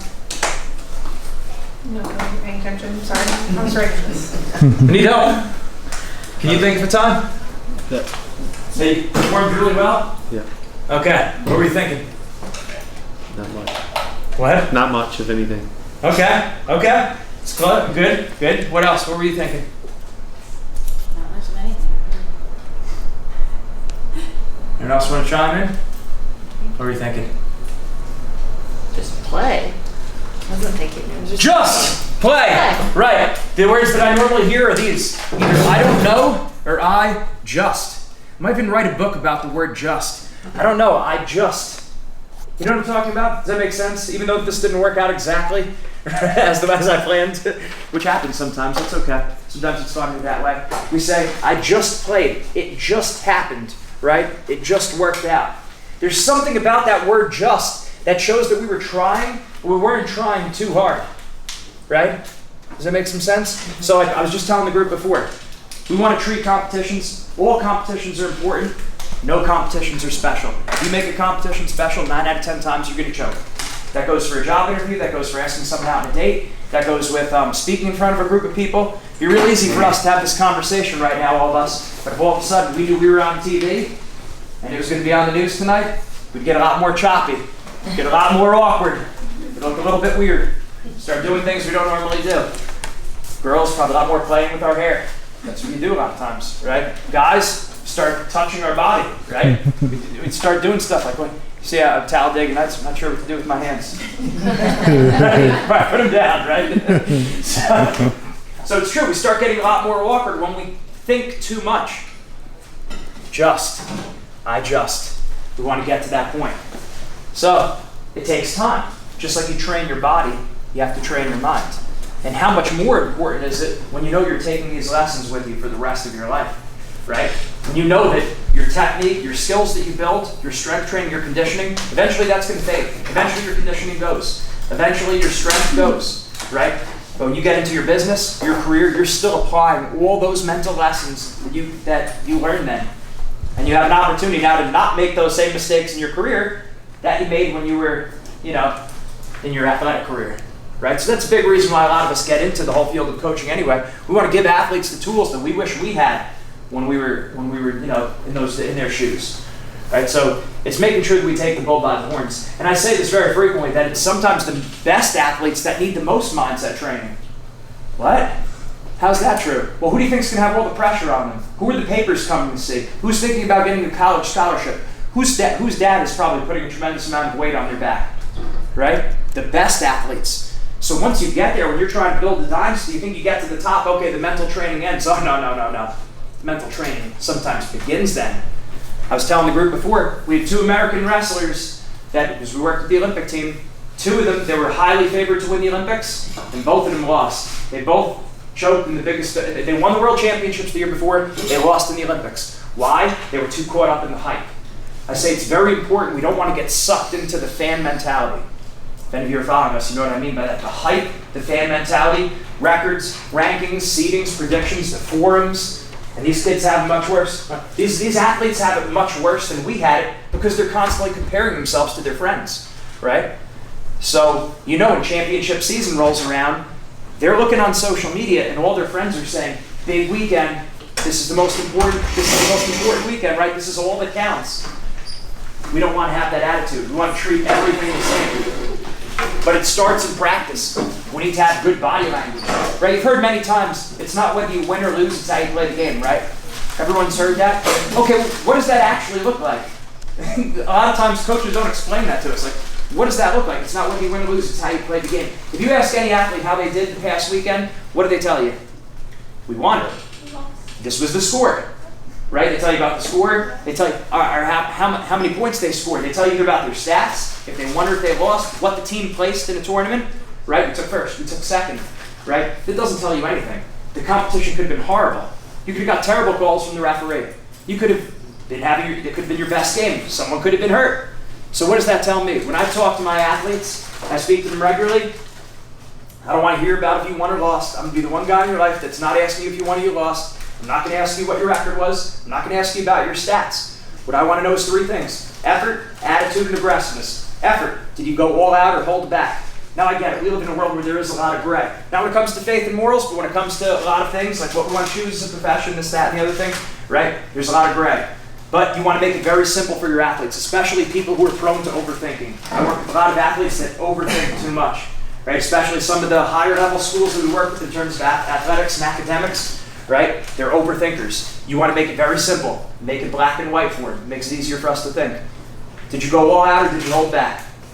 Only you can answer that question, right? I have to make that decision too. So do you, right? So if I'm standing here, I just spoke for the past hour, you don't care about that, and why should you, right? You're thinking about yourself, so I got to choose. Am I going to go all out, or am I going to kind of hold back, right? That's my choice, and only I know if I did it. You're sitting in school, right? Someone sitting in school, did they really pay attention? Did they ask for extra help? Did they go in to get a tutor? Did they ask their parents for a tutor? They know if they did or not. Those sprints, anyone could put on a face and kind of like make eye contact with the coach. You see how hard I'm working? You see people do that, right? They look at the coach while they're sprinting because they want to show that they're working hard. You know deep down if you went all out or held back. Make it very simple, right? Did you go all out or did you hold back? Number 2, your attitude. Did you stay positive the whole time, or did you get negative? I'm not saying automatic negative thoughts. Remember, automatic negative thoughts are part of life. Just because you work on your mindset, just because we get you thinking less, doesn't mean negative thoughts are going to come up in your head. Remember, your mind is kind of more like a reflex organ. It reacts to everything. Any of you see the movie The Peaceful Warrior? It's a gymnast movie, but really good. So it talks about, your mind, thank you. The mind being a reflex organ, it reacts to everything. So just because you have an automatic negative thought, that doesn't mean that you're a negative thinker, right? It's what you do once you get that negative thought. Just like, again, as I started getting deeper in my faith, just like you have a coach for sports, I was working with a spiritual director, priest, he would tell me, just because you have a sinful thought doesn't mean it's a sin. It's what you do after that. Do you entertain the sinful thought, or do you reject the thought and say, no, I'm not going down this road? So it's the same thing in any area of your life. Are you entertaining the thought, or do you stop it? So did you think positive, or did you think negative? Right, very simple. And then finally, aggressiveness. Did you play to win? Not focusing on winning, but did you play to win, or were you just kind of happy to be there? Were you happy with the close score? Right? Because we tell our athletes, even if you're winning, you can still quit while you're winning. Isn't that true? And then we're up by 5, and then all of a sudden we win by 2. We shouldn't be too happy with that. We always say, you keep scoring and scoring, and eventually the other team breaks, then you stick them in the ground. You step right on their throat, right? So, you take the game, now you want to take their heart. You don't want them to ever play you again. So you've got to be hardcore, you've got to be out for blood when you're playing. And again, when I say this, it's all fair, square, by the rules, we're not doing anything dirty, but you've got to be tough out there. It's kill or be killed. Having fun, though. Having fun, but you've got to have the killer instinct. And so we train these athletes to build the killer instinct. We have a 5-part series on aggressiveness where they develop an alter ego on the volleyball court. Where now they come up with a different name, so we have them name their inner beast mode, whatever that is. Mine is fanatical. So my alter ego would be fanatical. And then I could distance myself from, like when I'm performing, I could step into that mode, right? Because normally, I'm very sensitive. I want everyone to like me. That's the reality, right? I just want to be like, I'm Gene, love me, right? That's the reality. That's how I really am, right? When I step out there, and I do feel bad if I'm beating someone. I want to go a little bit easier, right? But I know I got to crush them when they're down. I got to step on their throat, right? So what I do in those, so then that moment when I step out on the wrestling mat, my alter ego comes out, fanatical. I don't care what you think about me. Instead of like trying to please everyone, I want to look good in front of my dad. I want my coaches to respect me. Of course, I do want that, but I can't carry that with me onto the field, or the court, or the wrestling mat. So this helps girls out a lot, helps guys out a lot too, all of us, to come up with that alter ego. Beyonce did this also. You know, her what is Sasha Fierce, right? What about Eminem? Slim Shady. Came up with the Slim Shady persona. You take someone like Eminem, he looks like he's a guy who's, really probably more shy, more to himself. Now you're on stage in front of tens and thousands of people. Beyonce's performing at the Super Bowl. You know, millions of people are watching. How do you step into that role? So you have that alter ego that when you step on the stage, you could be someone else. And then think about some of your favorite athletes. They have like a nickname. Or a lot of people, some of you did this naturally. One of the business people that I really admired once I started going into owning my own business, successful entrepreneur, he had pictures of lions all over the place, right? Stuffed animals and statues, just lions. They were everywhere around the guy's place, right? Because I had my mentors also. Well, it was very clear what his alter ego was. He was a lion. So it helped him like push through, and maybe, you're scared of getting rejected. You're scared of getting rejected, you got to push right through it. So you develop an alter ego, and then also you name your inner wuss. Okay? Yeah. Because I realized, so that's 2.0, because last year, because we're always trying to get better. You're always trying to get better, whereas a mindset program, we're constantly improving too. I thought, man, if the alter ego works so well, why don't we name our inner wimp? We all have one, right? So the guy who's like afraid of letting people down, I gotta impress everyone. Everyone's gotta like me. So I call that guy Mr. Softy. Right? I don't want to be Mr. Softy. I want to be fanatical. But once you put a name on it, sounds funny, but once you put a name on it, it works really well. And I've seen a lot of girls really benefit from this exercise. They're able to flip the script, and they're able to now act differently than they would have normally acted in other situations. So again, we're not doing this to be like mean or, abusive or something like that. We're talking about when in the field of competition, they have that alter ego. So we have a 5-part series. What do they look like? How do they behave? What's the difference between fanatical versus Mr. Softy? How do they handle things differently? And getting into that character, developing that kind of beast mode. So, and then also we have them come up with different switches, different, what do you call them? Just a switch. How do you switch? You ever see the movie Over the Top in the 80s with Sylvester Stallone? Maybe some of you guys? What he turns, before he'd arm wrestle, he turned his hat backwards, and what would happen? He'd go into beast mode. That was his switch. I know a lot of wrestlers, before they take that hoodie, they bring it over the top of their head, that's when they switch. So you need to have a practical thing that you do that allows you to step into that alter ego. Really helpful. Again, working for some of the top athletes, working for some of the top performers. So we don't have to reinvent the wheel. That's my job, to find out what works in all these different areas and then just bring it in. A haircut sometimes. Think about a breakup you might have had in your life, right? What does a girl tend to do after a breakup? They cut their hair, right? Some of you have been there before, right? Or I've got haircuts, right? I was dyeing my hair blonde in wrestling season, right? And you feel like someone different. So sometimes a minor alteration to your hair makes you feel like a different person. You could step into that role. So little things that you could do to build that alter ego. Nothing crazy, right? So they could become something that maybe they feel like they weren't before. And that's how we've seen athletes become much more aggressive than been very tentative. We worked with the softball team, actually, one of the top teams in the county year in and year out in New Jersey.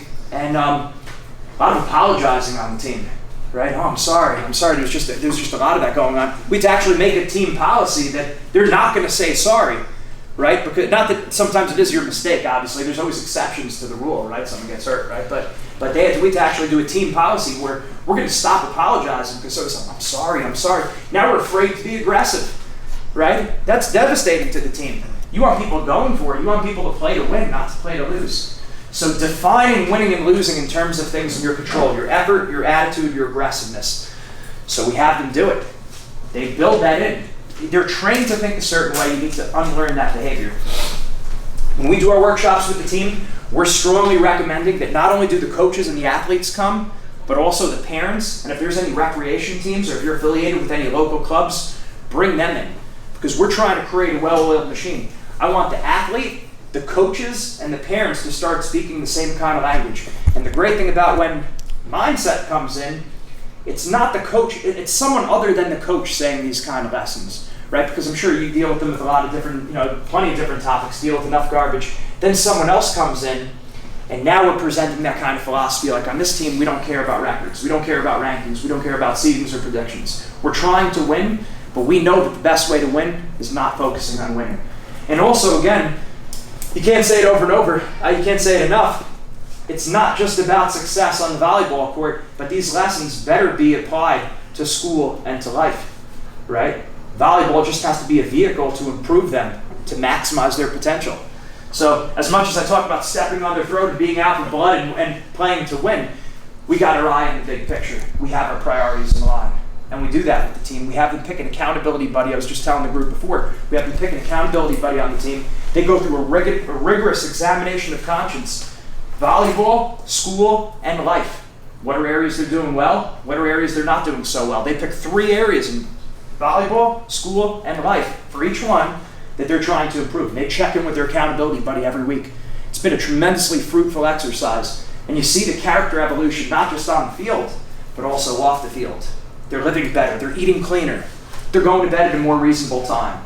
They're not getting sucked into peer pressure like they were before because they have a plan. And that's what we're really talking about. We're talking about getting organized. So it can't just be in our head. If we just keep the thoughts floating around in our head, they go away. But until we put it down on paper, then we really see the changes. That's why it takes time. Like it's a pretty thorough program. People think either have mindset or not. Nothing could be further from the truth, right? You're one of your top athletes might be struggling because of a bad relationship, right? So they got to work on their mindset in a different area of their life. Someone's not going to bed on time. That's mindset too. You're not making good decisions eating. That's mental. Like, honestly, how many fad diets have to come out? We tried them all, or like different workouts. I've tried all these different workouts. They pick out a new piece of workout equipment. It's on TV. It's like, holy crap, I need this. I got to get it. Like, this is the answer right here. That's not it. It's what are we telling ourselves? And here's the deal. We all do it right sometimes. We all do it poorly at other times. We all do it well in some areas of our life. We all do it poorly in other areas of our life. So we have to find what works for us. So we have to see what that looks like. So writing it down on 2 different pieces of paper. Did I say that to the group yet? That we have them, I think I spoke to the last group about that. Our second exercise here, we have them write down their 3 best performances. What were they thinking before and during those performances? What were they telling themselves? And then on another sheet of paper, 3 worst performances. What were they telling themselves before and during? 2 different papers, because you want them to hold it up side by side. You have to work with tens and thousands of athletes. We see it over, because we've 80 other people. It's not just me, right? You look at those 2 sheets, it's 2 totally different people. And I can tell you until I'm blue in the face, your mindset makes such a big difference. Your mindset can make or break you. But until the athlete proves it to himself, they don't really get it. But then when they see those 2 different pieces of paper, it's like those are like 2 different people. So the secret is do more of what works and do less of what doesn't work. Right? So, critical. They have to write it down. Otherwise, it's just floating around in their head. This is what I'm doing here with mindset training. It's more like strength training for your mind. So this here is not counseling, therapy, or motivational speaking. I told the last group that I'm all about all of those things. I follow a ton of motivational speakers. I was a school psychologist, right? I love therapy. I always tell coaches, make sure you let your athletes know that if they're struggling in different areas, depression, anxiety, any kind of problems, get help. That's a strength. That means you're mentally tough because you had the guts to step up and get help when you needed it. So I'm all about counseling, therapy, motivational speaking. But when we talk about mindset training, it's more like strength training for your mind. So it's something that we're actually writing down on paper. We're going through the exercises. Like right now we're talking about it. This is different than actually the meat and potatoes where they're actually writing the stuff down. Where they're going through, they're going through their motivation buttons. Every girl's gonna have a different motivation button, right? Where there's songs, there's movies, there's YouTube videos, there's your certain friends or family members that get them motivated and fired up. Who are those people in your life? What gets you going? Chances are you know what they are, but a lot of you have to think about it a little bit.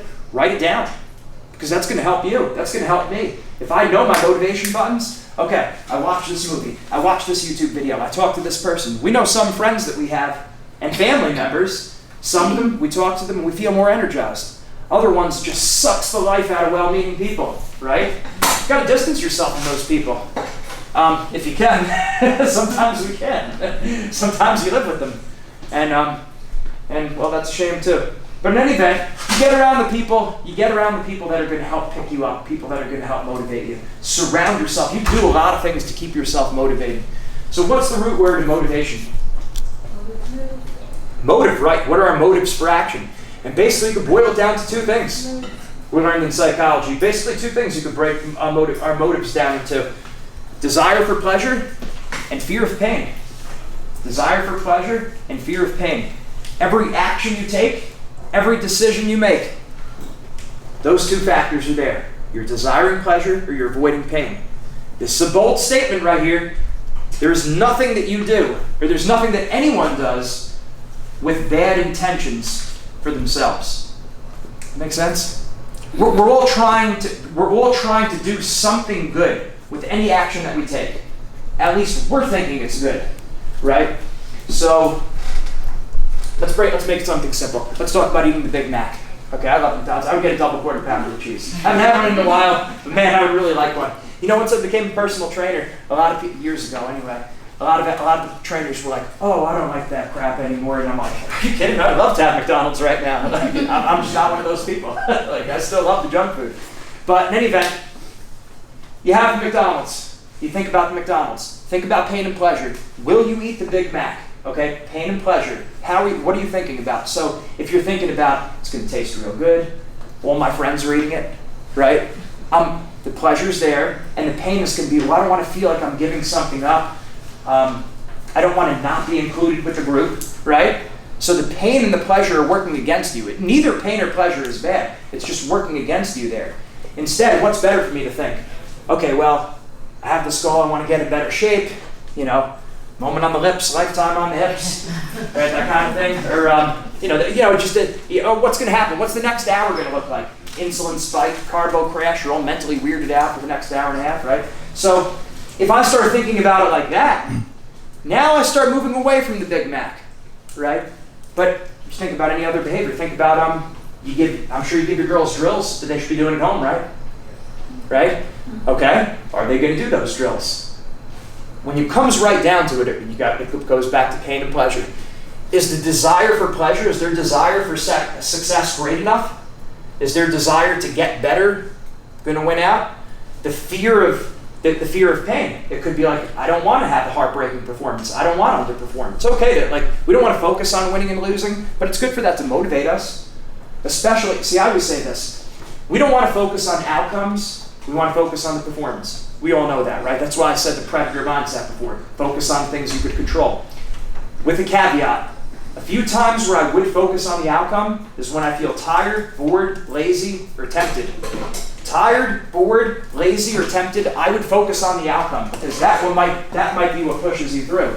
It's if I'm feeling tired, it's like, whatever, I don't want to lose. Okay, now sometimes you're it's planned, like your coach tells you need to recover today, right? That's a different story. But when you know you're feeling lazy, you should be exercising today, you should be doing those drills. And you don't feel like doing it, which we all get there. None of us have an S on our chest. There's no Superman, Superwoman here, right? There's going to be times we don't feel like doing it. That's when you think about your outcome goal, right?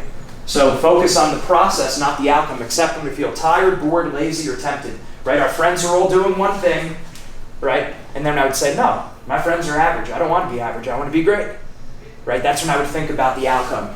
Makes some sense? Yeah. That's important to know. Then I think sprints, those last couple sprints, you don't feel like doing them. Nobody does, right? But you dig down deep in those moments. I want to win. I want to be a champion. That's when you start talking to your team about a championship. Not right before the game, right? Not before the game. And after a certain age, they know they want to win. Like, do we really need to remind them of that? Again, when a kid first starts playing sport, yes, you do have to because they're just running around doing whatever. And it's like, hey, you want to win out there. By the time you get to a certain level, and especially once you get to playoffs and everything, they know they want to win. Do we really need to go over that? I mean, I don't know, maybe some people, that's why we haven't filled out that sheet, because some people, there are very rare people, like maybe 2 in 50, that if you put more pressure on them, they do better. They do better, actually, when you put more pressure on them. If that works for you, I'm not going to tell you to do the opposite. Do what works for you. But that's very few people. All right? And it doesn't mean you're less mentally tough if it's not you. A lot of people think, part of me would think, well, the ultimate man would be able to put the most pressure on himself and still perform. And it's like, we're living in a fantasy world, right? That doesn't even exist. So if this is what works for me, that's what you got to do. So find what works and go there. But desire for pain and a desire for pleasure and fear of pain, that's going to motivate everything we do.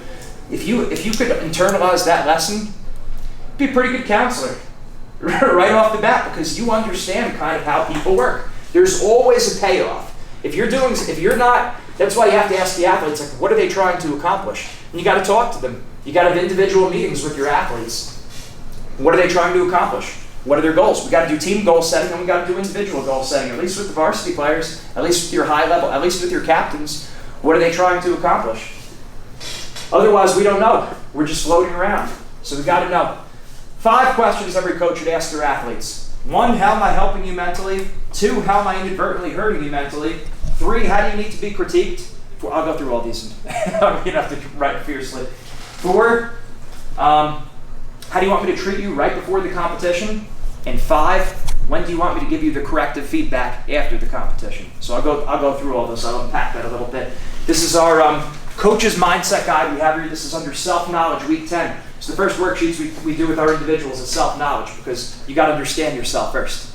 Right? You got to know about yourself. We got to know about who we're working with. So week 10 has to do with parents and coaches. We have to fill out the same questions for parents as coaches. So I got my master's degree in sports psychology, and I had to do a master's thesis, and it was on perfectionism and anxiety in athletes. And we found that athletes that were more perfectionistic, everything had to be just right, they got more nervous, they did worse. Okay? So perfectionism wasn't just a blanket term. They broke perfectionism down into 6 different subscales. The tool that we used, the questionnaire we used, broke perfectionism down into organization, which was actually a good thing, right? doubts about your actions, concern over your mistakes. Obviously, those things are bad. And then 2 other things have to do with parents, 2 of the subscales, parental expectations and parental criticism. That had to do with perfectionism. And remember, the name is kind of off. It's really not parental expectations, parental criticism. It's actually perceived parental expectations, perceived parental criticism. We're not necessarily dealing with reality there. We're dealing with interpretations of reality. That makes sense? So, do I think my parents putting too much pressure on me? That had to do with their perfectionism level, right? I mean, some people it actually helped because the parents had high expectations. Like, oh, my parents believe in me. Okay, great. On you go. Off with you, right? But for other people, that hurts. So we got to be aware of that. So I figured, why don't we include this into our mindset program, right? Athlete, parents, coaches, everyone's got to be speaking. Everyone's got to be on the same page. So we had the athletes fill this out. So the first one, what are my coaches doing that's helping me mentally? And we have them do the same thing with their parents. Are they supportive? Are they motivating? What helps? What hurts? Don't just assume you know the answer to this. That's a very important thing. Don't just assume you know the answer. We work with corporate America also. We have a branch of our business called Sales Mindset. We've had employers do this with their employees, their sales teams. And this was a guy who was a sales manager. He brought us in. He really cared about his team. He knew his team pretty well. And he said this really helped him understand them a lot better. So what am I doing that's helping you mentally? What am I doing that may be inadvertently hurting you mentally? Right? Like sometimes you don't mean to be doing it, but you say something that hurts. You feel bad. He's like, well, he was older than you. Right? It's okay, he was older. And I'm thinking like, okay. But it gets in your head then because now I'm thinking, oh, I'm a sophomore, so I can't be as good as a senior. Right? That kind of stuff creeps in our head. Or I lost. And it's like, well, he was a really tall wrestler.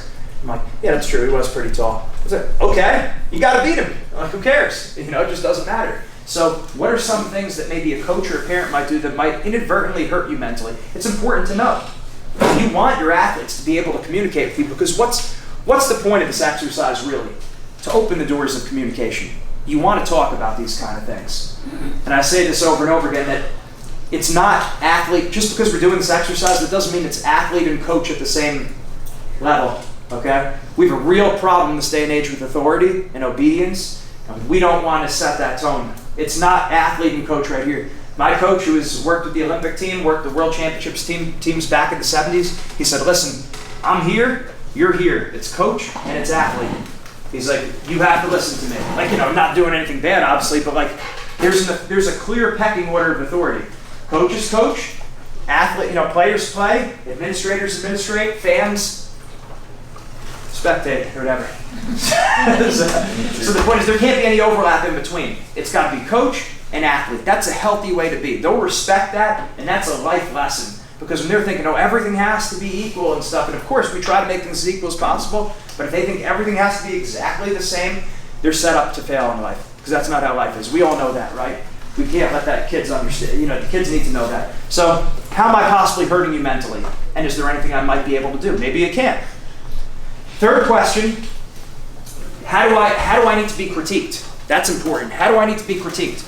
All athletes, very different. I can tell you, me, my 2 younger brothers, we're all ranked in the top 20 in the country in college, wrestling, all really tough, but 3 different levels of sensitivity. You could tell my middle brother, if you don't work on your defense, you're going to lose. And he's like, okay. And he just starts working on it. For me, I'm a little more sensitive. I'm like, that wasn't really nice. Why do you have to say it like that? And I might take it out. I'll do it. I'll do what he told me to do. But I might take it out in a passive-aggressive way. I might try to get him back later. I make a mental note. We do that sometimes with friends or coworkers. We make a mental note and then we get him back some other time. That's not good, right? My youngest brother, he may never listen to you again. If you told him, if you don't do this, you're going to lose, he might not listen to you again. Here's the problem. He was the best out of the 3 of us. You just lost your best athlete because you weren't aware of the sensitivity level. Any of you fish? All right. Well, I love pizza. That's my favorite food. It's always been my favorite food, right? I don't put pizza on the hook when I fish. Why? Because fish don't want pizza. Fish want bait, right? So I use that as an example because we need to give the message in a way that they're going to like to hear it. As best as we can. Again, we have our coaching styles, and when you're dealing with a lot of athletes at once, it's hard to make it exactly what each athlete needs. But as best as we can, and especially when we deal with these athletes one-on-one, we want to try to give them the information the way they need to hear it, or the way they would like to hear it. Does that make some sense? Again, with the clear understanding that it's coach and athlete. It's not equal playing field, but we do try to help them and try to meet them where they're at. So you fish with the bait. You don't fish with the pizza. So just because an athlete's more sensitive, they need to know that. And that's important for us to know ourselves, because how many times have we had arguments in relationships or friendships with our significant other because we're not clear on the sensitivity levels? One person's more sensitive than the other. It's like we need to get good at communicating that. We got to talk about our feelings. Even the tough people pride themselves in being very tough. Then humble yourself and start talking about your different sensitivity levels, because we need to know that. All right. Otherwise, we're going to keep repeating mistakes over and over and be passive aggressive, and that's no good.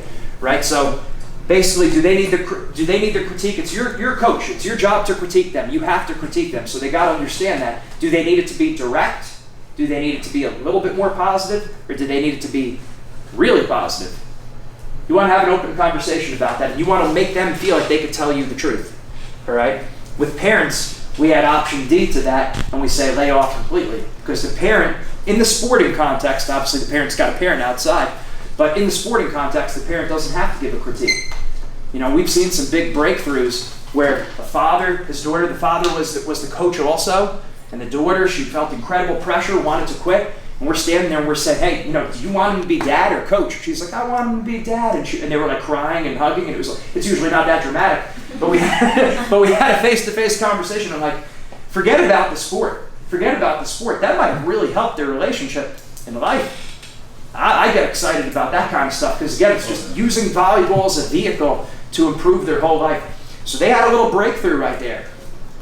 We want to know. So for the parents, sometimes it's lay off completely, right? But that's hard coming from the coach. That's why you bring in us, and we kind of weave that into the lesson. We know how to bring that down. And we have it written down where it's in multiple choice form. So basically the parents can see what the athletes wrote down about them, right? So the fourth question, especially with this, how do I prefer my parents or my coaches to treat me right before a competition? So some athletes want to have technical feedback, like make sure you're doing this, move your feet this way, do that, right? Some athletes, they do well with that. Other athletes, they would prefer you to fire them up. It's a few of them, but we have some athletes that are like, get me fired up, smack me in the face. You know, wrestling, you're going to do that more. You're probably not going to see that. You're probably not going to see that out there. You can't do that. But get me fired up. But the point is, I want the parents to see that was option A, and your kid didn't pick that one. All right? So in other words, the parents see is that, because then I have the kids sit down. We have the kids sit down with their parents, or we tell them to. They're supposed to. They're supposed to go through this with their parents. They're supposed to go through it with their coaches. And their parents need to see that, look, I don't want you to fire me up. And a lot of times that's what the parents do. So that's how we weave that in. It's all about finesse. You could say anything if you say it the right way. Keep me calm or relaxed, joke around. A lot of athletes, they do their best when you talk about anything other than volleyball right before you play. This is certain athletes now, of course. It's not everyone. So you got to know what they need. So they write that down. And number 5, when do they want the corrective feedback? Because you got to give them corrective feedback after the game. Some of them like it immediately. Some of them would prefer it a few hours later. Some of them prefer it the next day. It's my belief, as the athlete gets older and as they're a more serious athlete, we respect their wishes with this one more and more. So this one, I think, is a little bit more dependent on age, their level of maturity, and how serious they are about the sport. If I know an athlete's serious about the sport, they're really trying and everything, I want to honor what they said about this. If they don't want the feedback till tomorrow, I'll wait till tomorrow. Right? If they'd rather it later on in the day, you give it to them later on in the day. Some athletes, you know, they're just out just to be part of the whole thing. You could kind of go with whatever works there. Whatever, you could go with your gut instinct there. But with the serious athlete, I'd give them a little bit more freedom. Does that make some sense?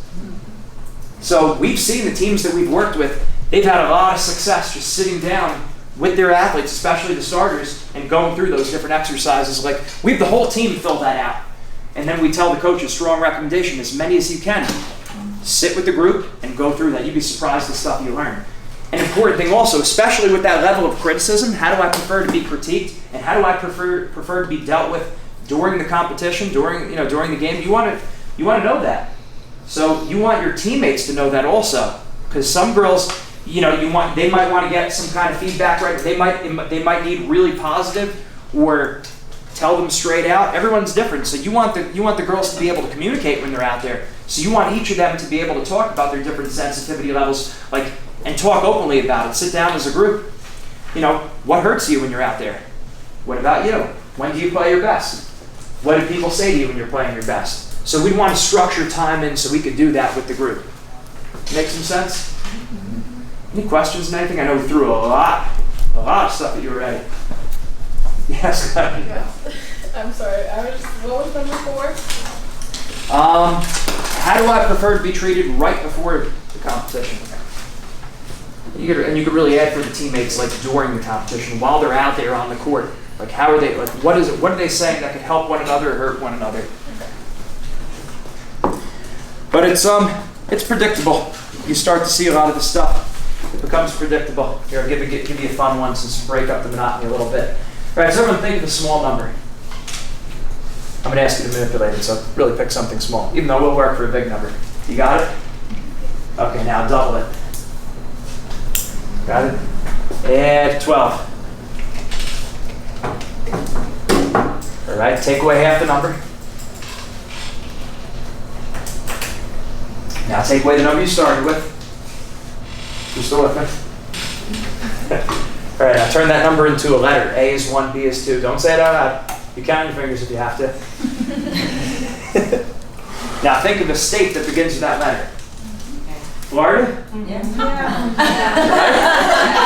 Right? Did it work out?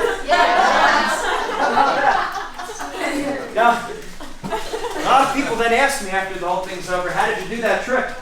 Perfectly, I thought. But in any event, I wake up screaming in the middle of the night because I can't figure it out myself. It always comes out to Florida. I was just there actually 3 days ago for my anniversary. So it's at Florida, came back, and just so happened it worked out that your state was Florida. Go figure. But the reality is, it's a funny thing and everything, but predictability. Once you work with a lot of athletes, it becomes predictable what they're struggling with. They're not so much scattered and all across the world. Everyone's not such a unique butterfly as they think they are. I mean, we are unique, but at the same time, there's also a lot of predictable things. That's why I said the common mindset red flags that we see, no matter what age level the athletes are, no matter what sport they are, giving good opponents too much respect, playing better in practice than a competition, right? Afraid of letting other people down, being a slow starter, right? We see those over and over. It becomes predictable. So the question becomes, well, are we going to fix the problem, or are we going to keep making the same mistake over and over? Right? What's the definition of insanity? Right? You do the same thing over and over again, and you expect different results. So that's why we got to take the bull by the horns. We got to work on our mindset. So is it one of the questions you had? No, I'm good. She had one. Oh, your question? Go ahead. Should we fully tweak our running strategy to each girl? Because setting them up for failure in the future if they have a boss or a teacher that's not gonna match with them. No, it's a good question. Well, that's why when you're clear on okay, this is how you run the team. Yeah. You want to set the structure, and then they get freedom within the structure. Right. That kind of thing. Okay. Yeah. Because it's not. You're right. It's not a matter of hey, we're going to do whatever. This is what you want to do. Hey, we're going to switch it. And then you're saying, oh, well, you think that's what we should do? Oh, now we're going to switch it again. But wait a minute, but now what about her? And now we're all over the place, so it can't be like that. You're setting the foundation there. That's why it's good when we do the goal setting, you want everyone in the same room, and you kind of almost make it like it's their idea, so they feel part of it. But even if it's not, even if they don't come out with the same thing as you, it's this is where we're at, these are the values of the team, and this is what we're going to do. So that's critical. And knowing the values is very important. In fact, I've looked at studies, and they talk about diversity, right? They differentiate in 3 types of diversity. Diversity of values, diversity of ethnicity, and diversity of ideas. And the one has to be there. We have to not be diverse when it comes to values. The principles and the values have to be the same. If that's there, if there's convergence, if everyone agrees on the values, diversity of ethnicity helps, diversity of ideas help. When the values aren't there, then it's been found that other diversities cause even greater division. So we need to share those same values. Okay, so what does that look like? Anyone can say share the values. Put some shoe leather on that for me. How do you make that practical? We have all of our athletes stand up as a group before it's up here. We put up a poster called the Mindset principles, the 4 mindset principles that we have them stand up as a group, and they say this before and after every mindset session. And we also recommend that all the captains take the teams through this before every lift, every practice. They go through the 4 mindset principles. So number 1, I'm thankful for the opportunity to play volleyball. I'm thankful for the opportunity to play volleyball. Attitude of gratitude. Watch the best in the world. Watch the top athletes.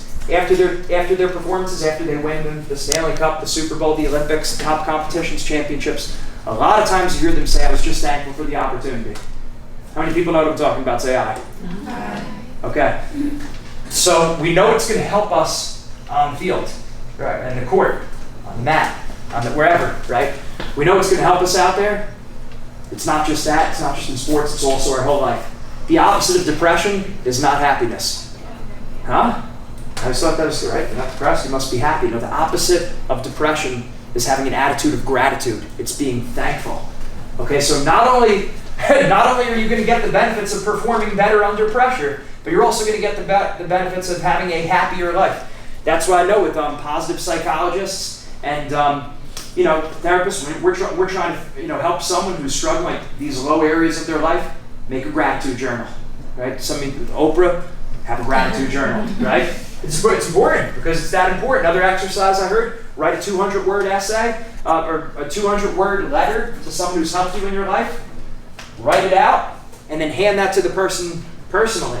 Like this would be an exercise they would give someone who's struggling with like depression or sadness in their life. And it always ends the same way. It's a big hug and tears and everything like that, thanking someone for something they've helped you. And when you think about it, gratitude is almost the opposite attitude that society trains us to have. If you're thankful for something, what's implicit there? What does that mean? If you're thankful for something, what's the prerequisite? In order to be thankful for something, it means you have to have something, right? You can't be thankful for something you don't have. Now think about society, think about advertising. If you have this, you'll be happy. Buy this, right? What's implicit there? You don't have something, right? So when you have the attitude of gratitude, you think about all the wonderful things, all the blessings. That's why I tell our athletes, stop using the words luckily or fortunately and say I was blessed or thankfully. Don't just say I was lucky, say I was blessed, right? Because when you do that, you start to think, number 1, it's true, and number 2, you start to think about it differently. You go to any local hospital or any nursing home, you see there's people who can't move, walk, talk, or think the way you can. Right? So sometimes that's a good thing to do, to bring your athletes around that, number 1, for community service and help out because it's the right thing. And number 2, because they can see you were thankful for the opportunity to play. And another way you can look at it is just even from a practical example, how many people have been hurt in their careers or during their career? Had to feel to sit out. Okay, maybe the first day it's like, okay, well, I get a day off, right? Well, of course, because we're human, right? It's like it's nice I get a little bit of a break. But then you watch a game and you're sitting in the stands and you see the team getting intense and they're getting fired up, and it's like, this stinks. I don't want to be in this, all right? Life's not a spectator sport. You got to get out there and participate, right? So when that opportunity is taken away, or maybe you got sick during the season, that's what happens when you don't have the opportunity. So it's got to start with being thankful for the opportunity to play. Number 2, I'm aggressive and relentless. Okay? So we're playing to win. We're not playing not to lose. And that's got to be an attitude in our entire life. We're aggressive. I even think about with our careers. Right? So we hire a lot of people around the country as mindset coaches, as part of our sales team, as part of different things with our social media. We send out applications around the country. 200 people get back to us. 3 people pick up the phone and call me. Who am I most likely to hire? Right? Pretty common sense. So we tell our athletes, when we work with our athletes, we let them know that in school, you need to be aggressive. The squeaky wheel gets the oil. You need to ask the teacher for help. When you're in college, you got to locate your writing center and you need to go there because you're paying for that, even though you don't realize you're paying for that.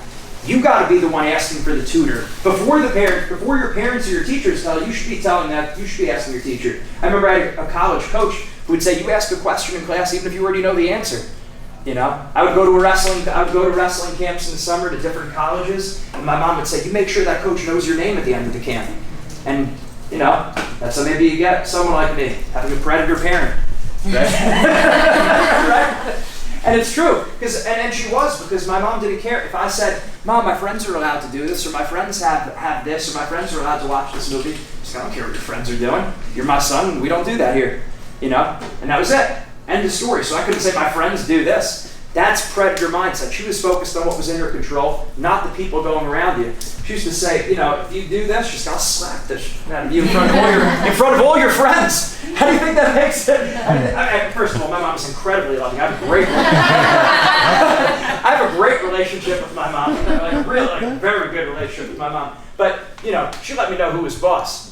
Right? It wasn't like, oh, hey, mom and son. Okay, now it's maybe more like that, and that's what it is. It's like your child becomes your friend more as you get older. But at a young age, it's like, you know, it's like, why do you want me to not be happy? It's like, you're too young to be happy. Right now, you need to learn how to be good. That's right. Too young to be happy. You're too young to be thinking about happiness. You've got to learn morality first. And now we live in such this culture of relativism where it's like, oh well, what's right? This is right for you, and this is right for that person. That's garbage. It's like 2 + 2 is 4, no matter who it is in the room, right? We all know what Nazi Germany did was bad, right? Okay, that's an objective moral claim. So if what's right is right over here, but oh, maybe it wasn't wrong for these people. No, that was wrong. Okay, period. So when it comes to faith and morals, it becomes a little bit more black and white. So you have to understand that. So when aggressive and relentless, back to what we're talking about here, you get off on a sidekick here. Being aggressive and relentless, you're the one, we tell our kids, you apply this lesson to sports, you're going for it. Err on the side of being gutsy, right? Err on the side of going for it and missing it rather than deferring. A lot of people always deferring, always passing the ball. Now, sometimes that's the right thing to do, but at other times you got to go for it, right? Now you apply that to your career. You want to get into a certain college, you write to the person who's the head of admissions, send them an email saying you're very interested in coming to the college, right? We tell our college athletes, if you're interested in going to business school, write to the director of the business program, who's the head of the administrator of the business program. Write to that person, Dr. So-and-so, I'm very interested in your program, right? Otherwise, your name goes into the big list of everyone who's there. So you've got to be aggressive in life. 3, I have no fear of losing or making mistakes, and that's a big one. As athletes, we're warriors. We're warriors, straight up. So you look at it, what do the top warriors have in common? The Spartans, the samurai, the U.S. military. They know what they believe and they're willing to die for it, right? That goes back to our values that we were talking about. If you know who you are, if you know your beliefs, winning and losing is not that big of a deal because it doesn't change me. And a lot of times in college sports or high school sports, anything, we feel like if I win, I'm a better person. Wrong. If I have a girlfriend, I'm a better person. Wrong. If I make more money, I'm a better person. Wrong. Your identity is secure. And so we have these athletes inside their workbooks. And again, you see how it absolutely helps you win competitions, but it also, more importantly, helps you in life, where they see that no matter what, your identity is secure. You know your values. Your faith and morals don't change whether you're more successful or not. And they're getting the opposite message from society, right? I was a little bit taller. Maybe I'm a little bit better of a person, right? I'm a little bit better looking. You know, if I have more friends, if I have more likes on Instagram, I must be a better person. Wrong. So they've been trained to think one way. We've got to train them out of that, think the other way. And then they're not afraid to lose or make mistakes because they know their identity is secure. Does that make sense? It's something you have to actually spend time on with kids because they're not hearing that. And when are they actually actively working on that mindset that they have no fear of losing or making mistakes? It's better, or you want to ask someone out on a date. It's like, well, I'm going to bow out gracefully. You know, it's like I'm going to, you know, I don't want to look bad. I don't want to look bad. I don't want to get made fun of. No. You have the attitude more that it's like, I'm going to let her reject me because I'm not going to reject myself. That's the attitude, right? Be willing to crash and burn the whole night. That's got to be the attitude, right? Where it's like, I don't care. It's like if I reject myself, that's the problem. If you reject me, that's fine. I can't control that, right? What other people think of me is none of my business. That's what you should think too. What other people think of you is none of your business, right?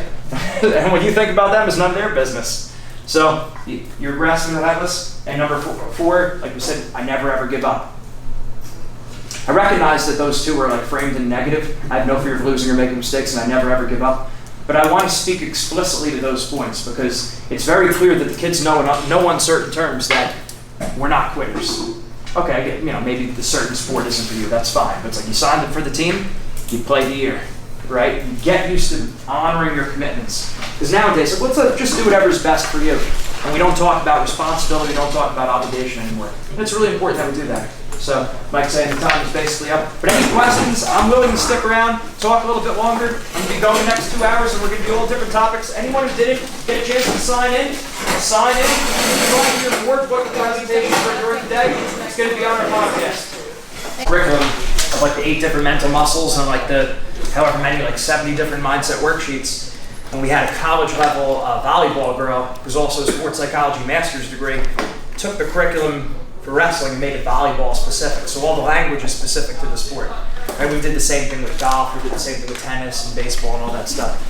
So we're actually just, in Houston, Texas, Andy Pettit and Lance Bergman, 2 borderline baseball Hall of Famers. We work with their baseball team. That's pretty cool. So they bought our ebook for baseball, and so we have like an ebook for volleyball also. So it's good. It's good stuff.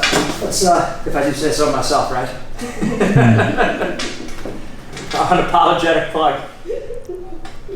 But what are you going to do? I mean, the bottom line is if you're working hard and you believe in it, you got to believe in yourself. Not in a cocky way. You know, I tell our athletes. I should really start this. I tell our athletes all the time that they should be able to look at someone in the eye and tell them what their goal is. A lot of times you find athletes, and we have them. One of our exercises we do. Not only do they do the 5 goal setting worksheets, but we have them also get up and like actively involved in it. So we'll have them stand up in front of the group, say, "My name is Gene Zanetti, and my goal is to be the #1 sports-specific mindset business anywhere in the world." Takes a lot of courage, because a lot of times what do the kids do? They kind of smile, they put their head down, they kind of chuckle, right? And you're like, now, and you got to pause. It's like, now, why did you laugh? Did you believe that? Like, did you believe what you were saying there? Because, okay, it's all fun and games right now, and I get it, like we're mindset training, but there's going to come a point in time where they're interviewing for a job. There's going to be 3 adults sitting right in your face and saying, "Why should I hire you when you're fresh out of college?" The last guy or girl that came in here was 10 years work experience. You don't have any experience. I see that you play volleyball. That's good. You're the captain of your volleyball team. That's good. I'm interested about that. But why should I hire you?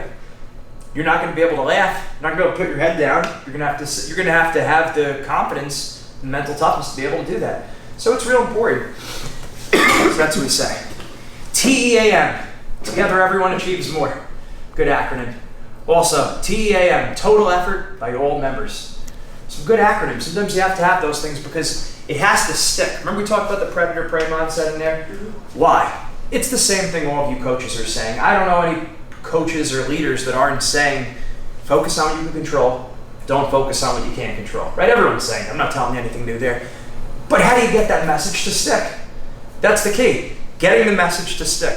So we need to have strong analogies. We need to have acronyms. We need to have good sayings. Like all that stuff is very, very important. We need to have good activities that we build in so these athletes, it's memorable in their minds. So knowing that TEAM, total effort by all members, together everyone achieves more. We is greater than me.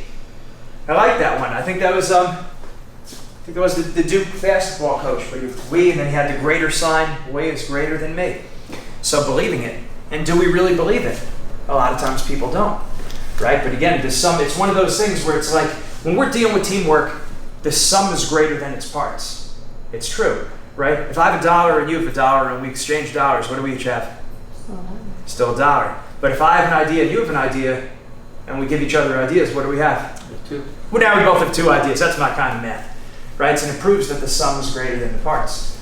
So it's important.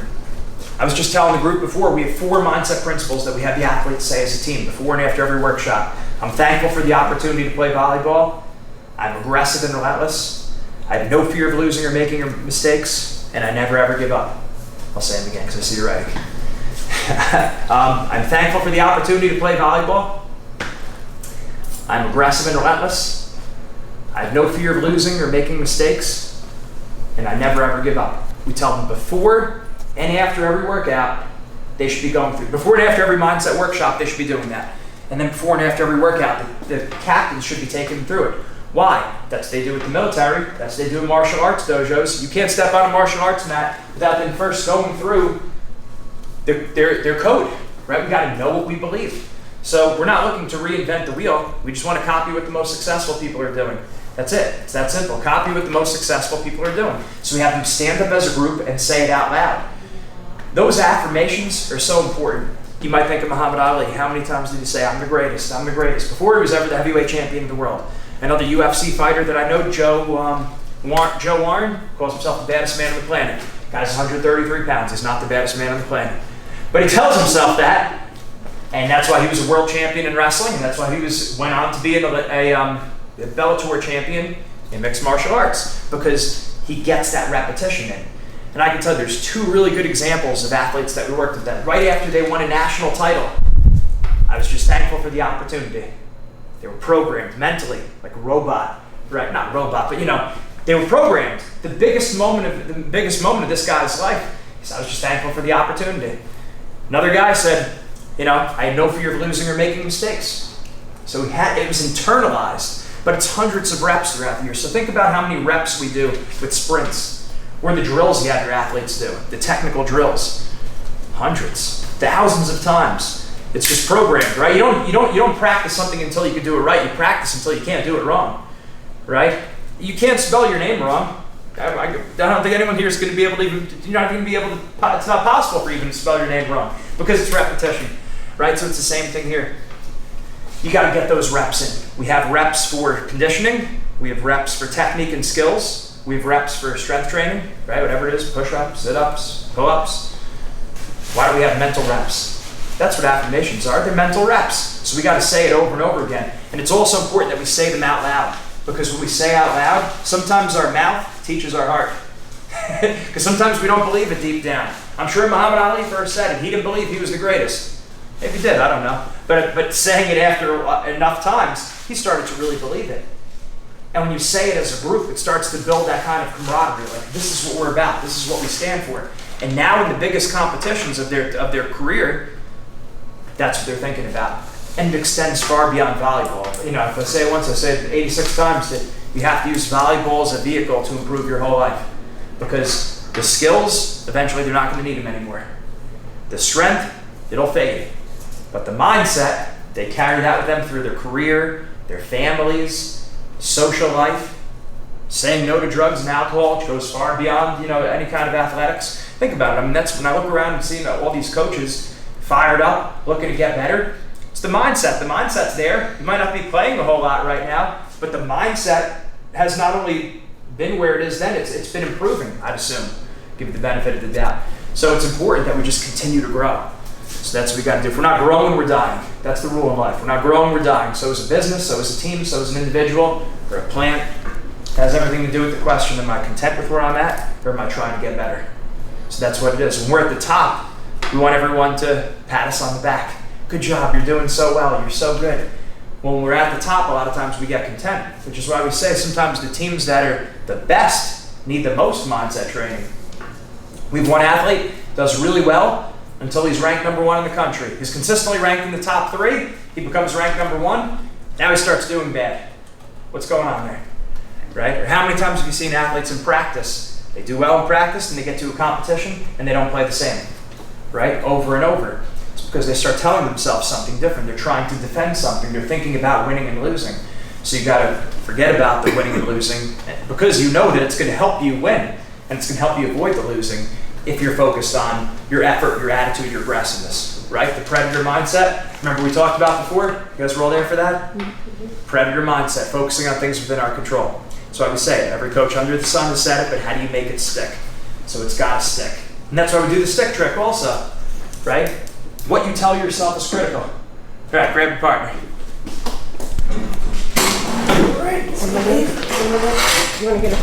All right, we're going to get it. Here's what I want you to do.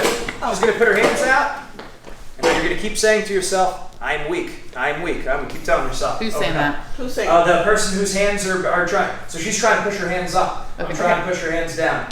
You tell yourself I'm weak. I'm strong, I'm strong. Are you saying that? Okay, yeah, so the opposite. Now watch, and I do that. Yeah, so you do it, and now do the reverse. Now the next time you do it, put your hands up. Yeah, your hands up. Your hands are good like that. And now tell yourself you're strong. I'm strong. I'm strong.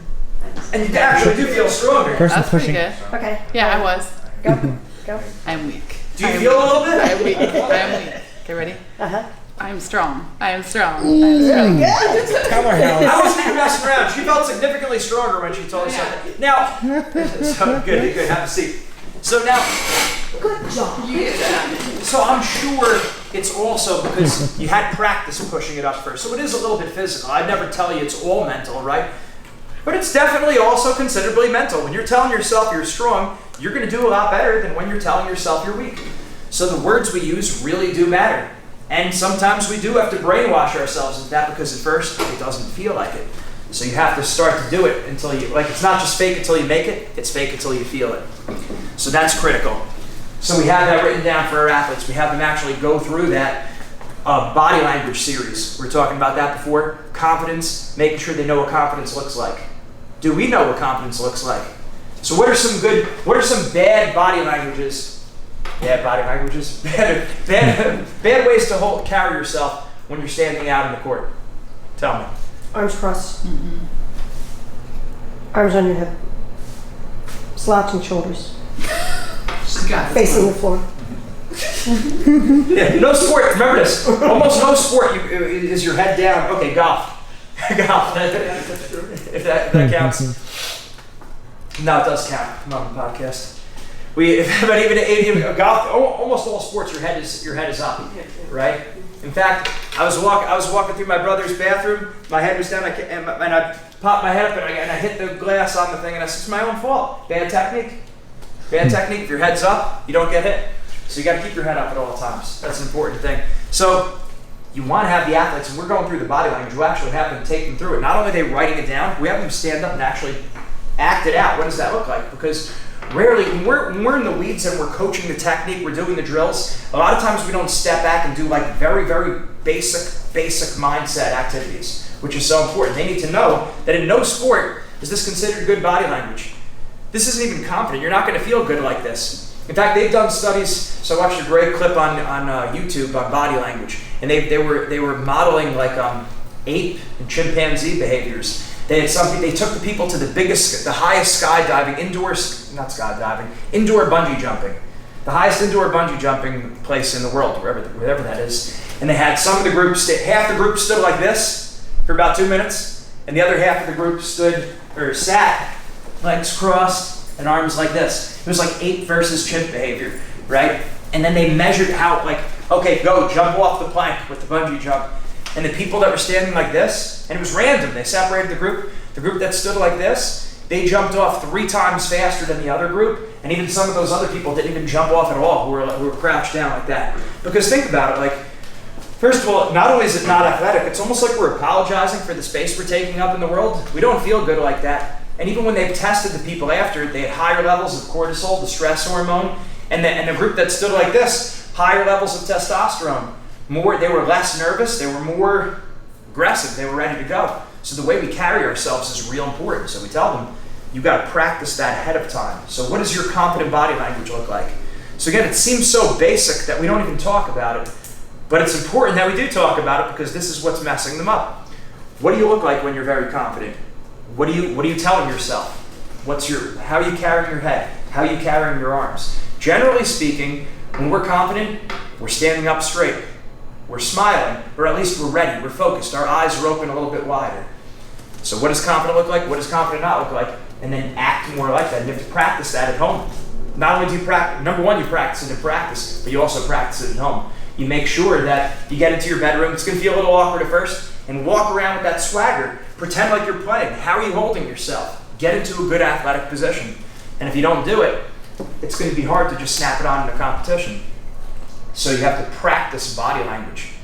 A lot of people don't think that. Like in wrestling, we know that a lot of people rest their hands on their legs. And we would have a coach that come around and smack the heck out of our hands if our hands were down. I mean, not in an abusive way or anything like that. But we'd be like this. They'd put out your hands.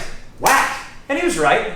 He was right. This is not an athletic position. This is an athletic position. My hands are ready. So we all know what it looks like in our sport. We have to go over it, right? And of course, it all starts in our mind. What are we telling ourselves when we're out there? So we can't leave it to chance. The ideas are just floating around in our head. So we have a ton of information like that. So come on in. Yeah, join the party. I got one for you. Arm wrestling. Grab a partner. Yes. Okay, so here's the deal. Here's the deal. So you got to listen to the instruction first. So, every time that you win, you get $1. And every time you win, you get $1. Anytime that your hand goes down, that her hand goes down, you get $1.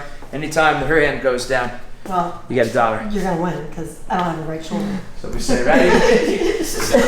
We can do left. Good position. Ready, go. Left hand three for the 30 seconds.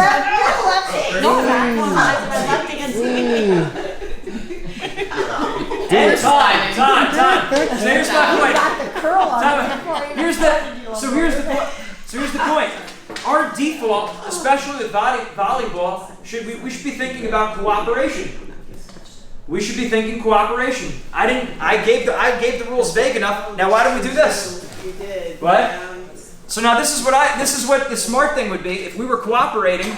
This is what happens when we compete against each other, and this is something you might actually want to take your girls and have them do this, so they could actually feel it and say, "This is what you guys are doing when you're competing, or when you're playing as a team. Go, we're going like this, right?" Now, I set up the rules very favorably. I get $1 if I win, she gets $1 if she wins. Okay, so we work as a team. Just go back and forth, and we'll split the proceeds. 30 seconds, go. Right, and then at the end we split the money. But that's, and again, I know it's cheating. I know it's kind of like a silly thing. But the point you make with the team is you should be thinking about cooperating. And a lot of times you could say, look, I see you, I'm watching you play, and you're actually competing against one another. You're hurting one another, not only with the way you're playing, but also the way you're speaking to each other. You're arm wrestling, you're battling against each other. It sounds so basic, but they need to feel it. They need to feel it. Mindset has to be something they feel. If all you're doing is you're standing up there and like teaching it and saying it, it's just not going to sink in. So you have to have the exercise. You have to have activities that they're doing on a regular basis. That's why we have them go through those mindset principles. So imagine if you do that twice a day for the whole year, that's hundreds of reps. Now you get into the championship game and it's automatic, right? Because they're saying it out loud. They're getting them into reps. In fact, we tell our athletes too, make sure that you have affirmations that you're saying on your own. Okay, so those are our mindset principles. We have some teams, they'll add another 3 because that's what they believe as a group. I'm fine with that. Keep going. Like we're another person, it's like we're something about aggressiveness, they elaborate on it, they do that, that's fine. But I also tell people, every day when you wake up in the morning, and even if it's going to seem a little bit weird, you wake up, you wash your hands, your face, you brush your teeth, you look at yourself in the mirror, go through 3 or 4 affirmations out loud, and also so you look at yourself. It seems weird. You're not going to want to do it because what if the person in the next room hears me? What's my wife going to think, right? And it's going to feel awkward. And I don't want to look at myself. In fact, it makes people a lot more self-conscious when they're looking at a mirror, right? So we're looking at ourselves in the mirror, but when you see yourself saying something, you start to believe it more, right? So that's why it's important. You've got to see yourself saying the things that you want to be, right? And it also goes down to confidence. One of the best things athletes can do is make a highlight video for themselves. We advise this, I think it's Confidence Week 4. Visualization. First of all, everyone's good at visualization. Some athletes say they can't visualize. Yes, you can. Think of your best friend. Think of your front door. Think of what your home looks like, right? Think of a certain relative. Like, you can visualize. Everyone has the ability to visualize. It's just now you need to take that ability and apply it to sports. Because a lot of athletes say they can't visualize. That's not true. Sometimes it's just that they're impatient. But what were we saying before the visualization about the affirmations? What was I just saying? Yes. Highlight video. Yeah, the highlight video. That's it. Seeing yourself succeed. Sometimes you got to watch yourself succeed over and over again. My recommendation, there's 2 highlight videos you should be watching each week. One is an athlete that you really admire, not that they're just winning, but just the way they compete. Like, okay, if I know I need to be more aggressive, I'm watching this aggressive player. If I know there's a certain area of my game where I'm not executing the skill properly, watch the athlete who's executing the skill properly every week, so you're burning it into your mind. That's one, and then also having some kind of highlight video of yourself where you were competing well. Even if the competition wasn't that great, you want to see what you want to look like out there. And if you watch yourself on video, that really helps. So you use the video for 2 things. Number 1, analysis, right? You need the analysis. You've got to find the areas you've got to get better, but you also want to use the video as a positive tool mentally. That makes sense? A lot of people use it only for analysis. That's great, keep doing that, but also use good video that can tell you this is what you want to do, this is what it looks like, and also watching one of your heroes. All right, so I tell athletes all the time, if you want to be successful, you have to be two things, and they seem like they're the opposite.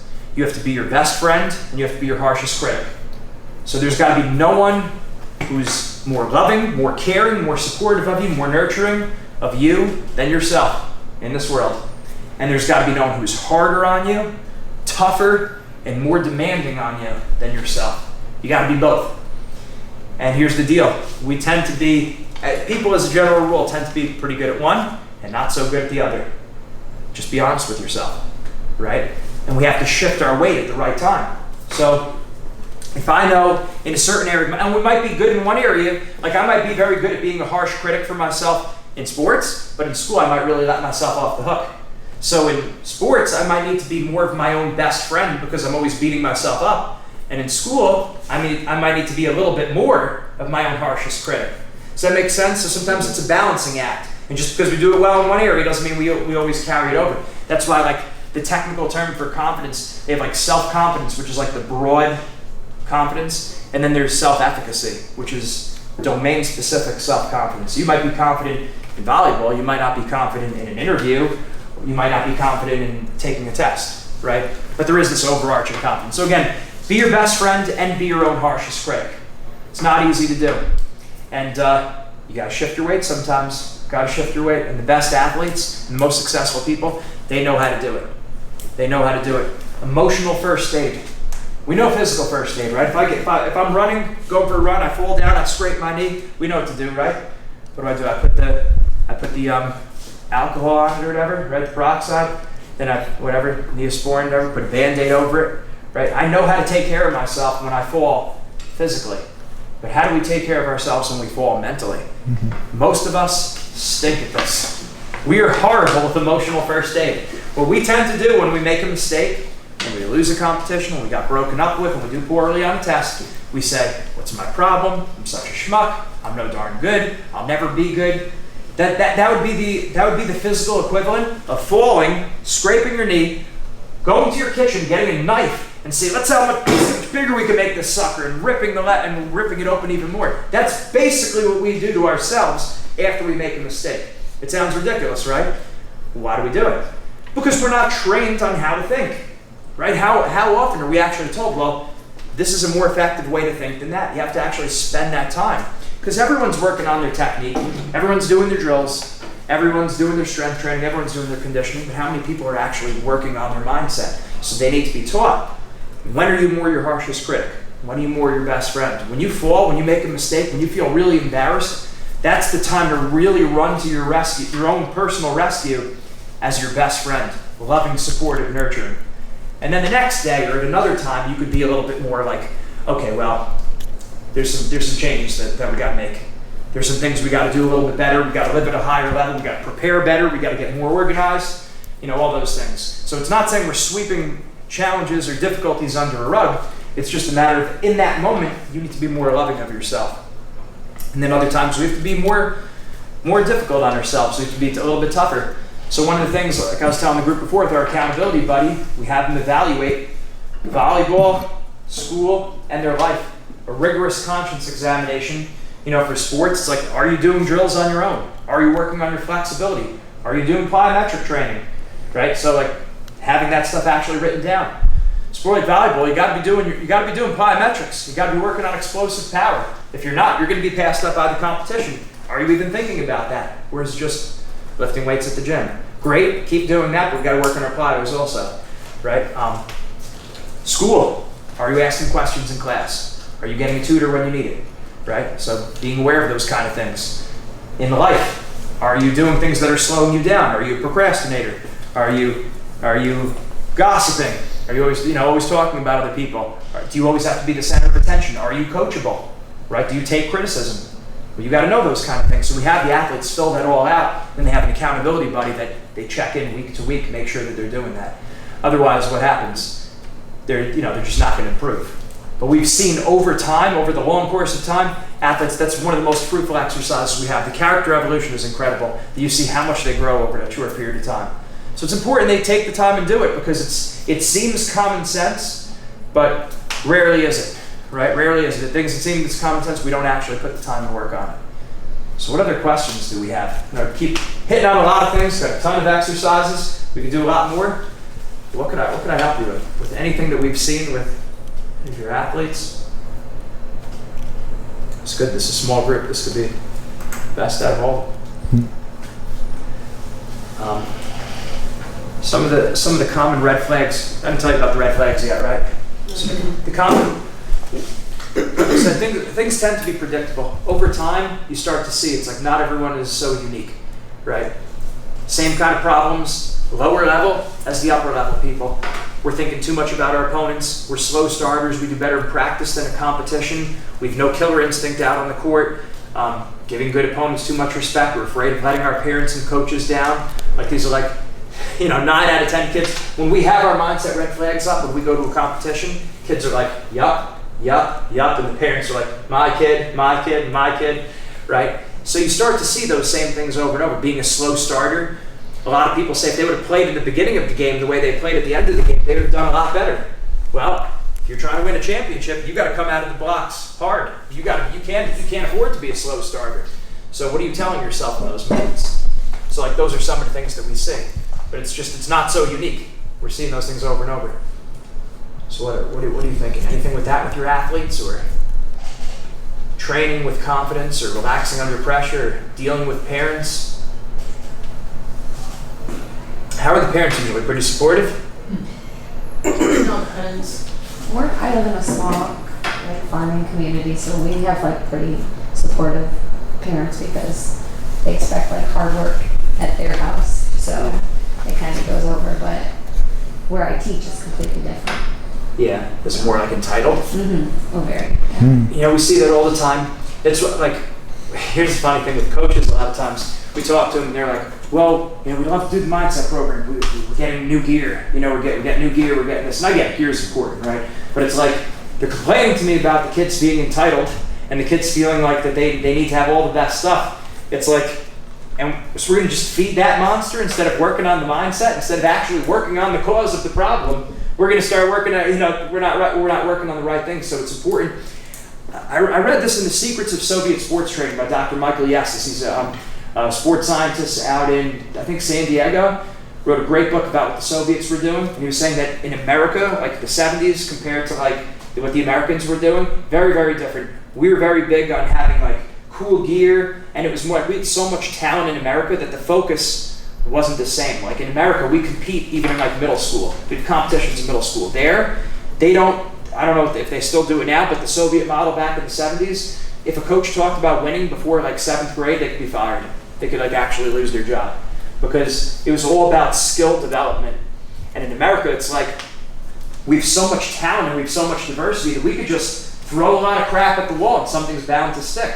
Whereas there, they actually trained athletes. They were talking about the runners, and the Soviet coaches were saying how do you train their runners? And the Soviets, they didn't just take for granted that people can run and jump, right? Because now with us, it's okay, kids showing some talent. So what do? It's they go into a traveling league, and then they play some more. It's it's compete, instead of building skills. So we have to really focus on that process, building skills, which is difficult because you have parents that are sometimes overbearing.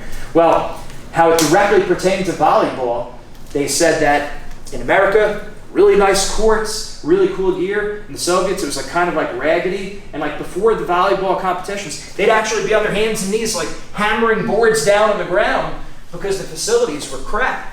Because they put a lot of their money into the nutritionists, the sports psychologists. They were feeding the great athletes. And I thought man, if I coached the team, that's what I would do. We'd be coming in grays, all gray. It's or whatever the main colors. It just wouldn't be the style team. It's we're hard-nosed. I would get that through our head. I would get that through the kids' heads. It's we're hard-nosed, we're hardcore, we're not spoiled, and we love the dirt.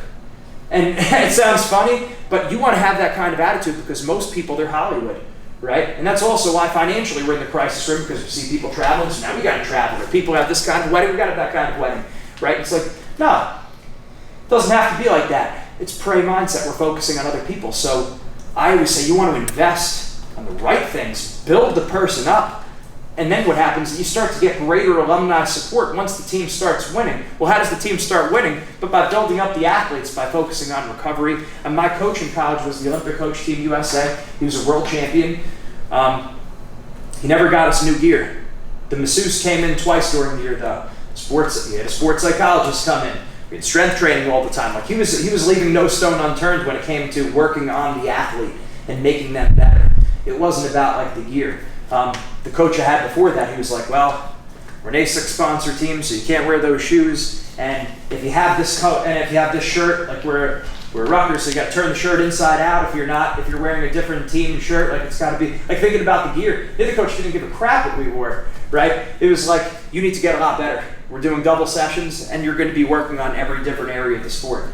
So that's why, I think that's why we had a lot more success, because it was just focused on developing the athlete, not being all Hollywood, right? So it's a key thing. Just invest in the athletes. That's all it is. Of course, the gear is great, and sometimes you do need to change your gear. So what else do we have? What else could we go through? So you talked a little bit about the red flag. So I have an athlete who I think is fairly decent. She's in the 7th grade. Yeah. And so when our open gyms and different things, so we do individual sessions, and I always want her to demo, and she never wants to demo. Yeah. And so it's always Leah, we just did this for club season, show the kids, or you run this drill. And she never wants to do that. She's shy? No. Well, I guess that's what I'm trying to figure out. Yeah. I'm trying to figure out if it's a confidence issue. One, if she doesn't like being the center of attention, or the other thing is that she doesn't want her peers to think that she knows everything. And that's what I'm trying to figure out, because I want her to be a leader, because I see all these different things in her. Yeah. And so trying to give her the opportunities to do that is kind of failed. But when she's on her own, or if I'm not there, if I don't say, show these kids how to do it, she'll step in and help them out. So I'm trying to figure out if it's confidence or attention. A little bit. So I think about in wrestling, one of the greatest coaches of all time, Dan Gable, he was listed in back in the 20th century, changed to the 21st, they did on ESPN all the top athletes, top coaches, if you remember Sports Century. It was really cool. And in wrestling, the coach was Dan Gable from Iowa. So one of the things that other coaches said about him that set him apart, he was on the top 10 list of all coaches in wrestling. It's no one really knows much about wrestling. But for him, he really took the time with the kids. So it's for all the kids, he would speak to them. He'd speak to either any former coaches they had, or the parents, some of their teachers. Sometimes it's us just doing some digging. When we do a little digging, first of all, just asking the question to them directly, hey, what is it? Is there any way I could make it, is there anything I could do to make it, better for you? Or more, easier for you to speak up? Those kind of things are helpful, because what I like about that, again, is it's the character evolution. Not only is she going to be more of a leader on the volleyball court, but she's also going to be more of a leader in life, which is going to help her. So, and then you let her know that. That's why you're bringing it up, because you want what's best for her. So sometimes just talking to them, but a lot of times people don't give you that's also a little bit idealistic too. People don't always give you the answer. Talk to teachers, talk to coaches, talk to other people in their life. That's what Gable did, and I think that's a big reason why he was a top coach. He humbled himself and he asked around. It's not easy, right? And sometimes those meetings that we talk about having with those athletes, the 5 questions you're always asking them, that you ask them before every season, it's a little uncomfortable, because now you're face to face, you're talking about feelings. They're probably going to have to change a little bit. We might even have to change a little bit. We're not going to change everything for them. Like I said, it's athlete and coach. It's not this, right? Our society is authority's bad and everything's got to be equal. No. Authority, coach, athlete, right here. That's an important life lesson that they understand. I would make that very explicit with them. But it doesn't mean we're being arrogant about it. It doesn't mean I can't learn something from you. It doesn't mean that I can't adjust things slightly if it's going to help you a little bit more. But ultimately, I run the team, that kind of thing. So that helps you. I would definitely say, ask. That's a good thing. Definitely. What else? What else do we have? Being willing to do the things. I think this goes for our teams also. Just everything. It's being willing to do the things that other people aren't willing to do. So it's be willing to be different. I tell everyone that 9 out of 10 people are going to do things a certain way. You have to be willing to be the 1 in 10 that looks a little bit different. That's important. That's why I think of course I'm against bullying. I was a school psychologist, right?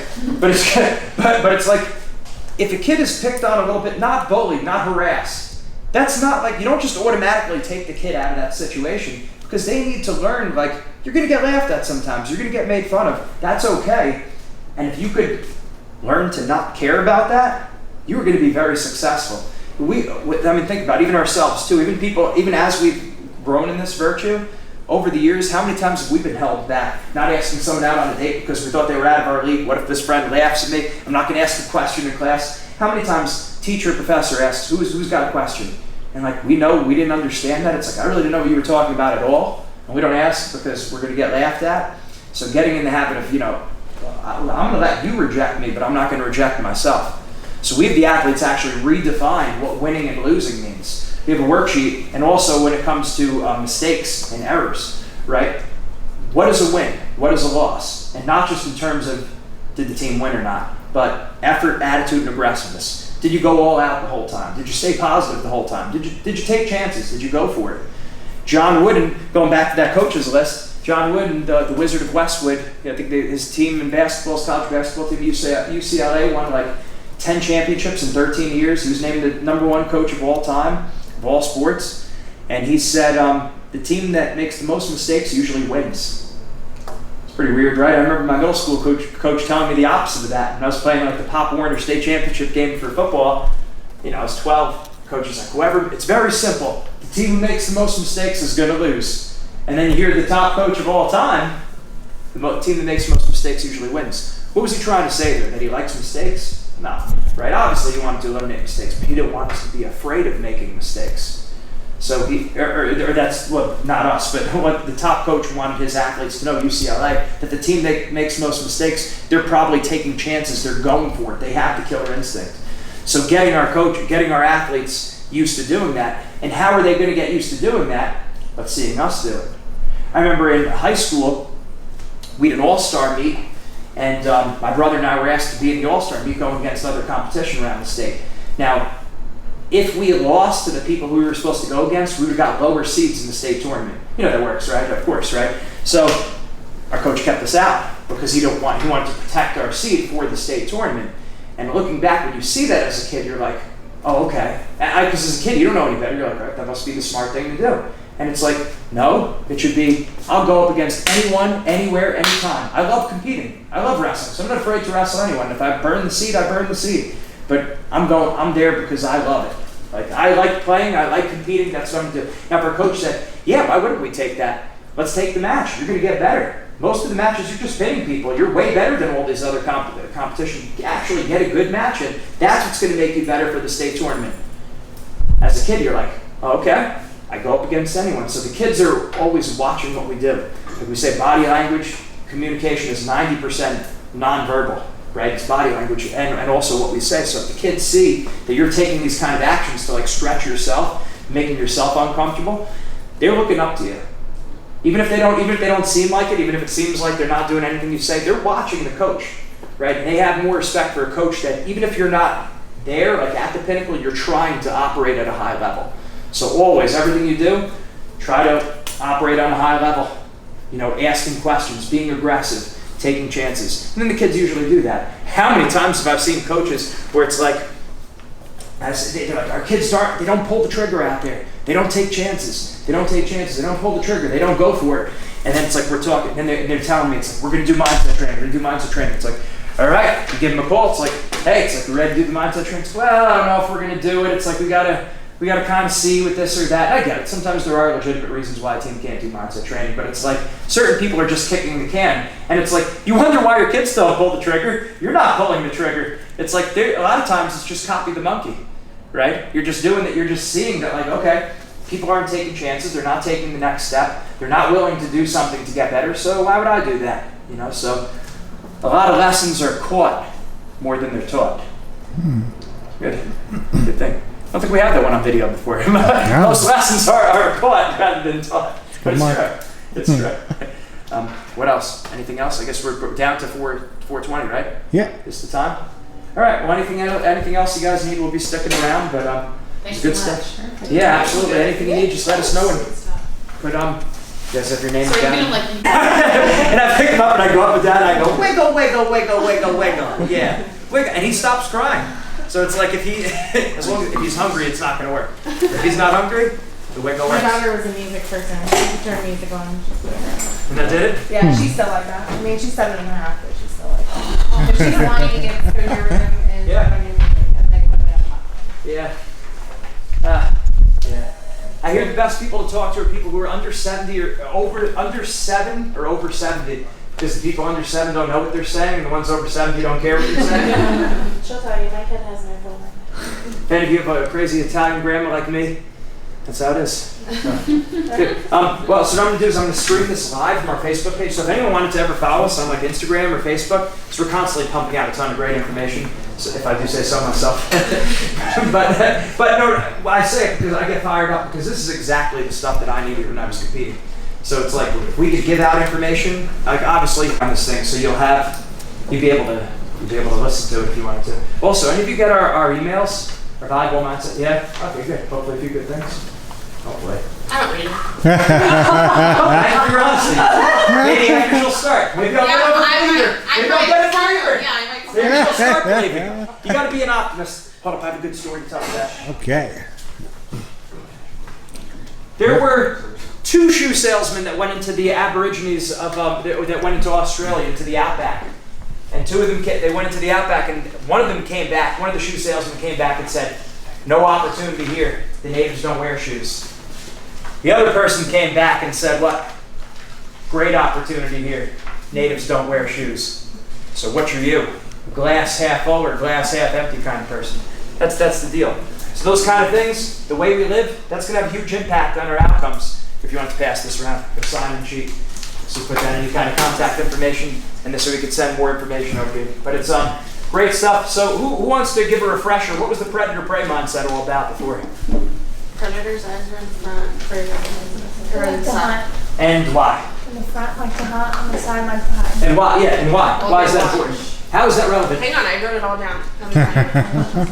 Did you? I told you I was listening. Thank you. Thank you for your honesty.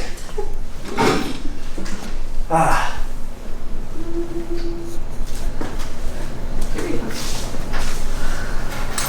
Aha, okay.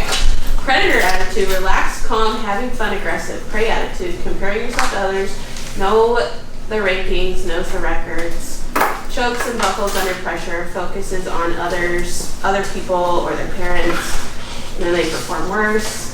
So the predator and prey determined by their eyes. Predator's eyes are in front of their head. They are focused on where they are going. Eyes on the front like to hunt. Prey eyes on the side to see what everyone else is doing. Eyes on the side like to hide. Right? So we had a couple causes in there and a couple effects. We kind of mixed up the causes and effects a little bit. So what we said, no, you're good. You're right. You're on point. With no, you're sticking it to me. You got to get it together. No, break. No. I'm just kidding. No, so if we're focused on things, every coach under the sun is going to tell you focus on what you can control, don't focus on what you can't, right? I'm not the first person telling you that, obviously. How do you get that message to stick, though? That's the key. How do you get these messages to stick? And that's why you need to have good analogies and a good way of like presenting that. And also sometimes helps when someone else comes in and makes that point too. So we want to focus on our things we're in control of: effort, attitude, and aggressiveness. If we're comparing ourselves to other people, if we're looking at records and rankings, that's outside of our control, right? We're trying to look good in front of our parents, it's a predator-prey mindset. Prey mindset. You apply it to school. I don't want to ask a question in class because I don't want to look stupid in front of my friends. Is that predator or prey? Why? Because what are we focused on? Other people, right? And I remember a lot of times also with my friends, like high school and college, it's like, well, I know I really should be saying grace before my meals. I should be saying prayers before my meals, but I don't want to look funny in front of. I don't want to pray in front of my friends, right? Or I don't want to say that I'll go to church because what if I look weird? Is that predator or prey mindset?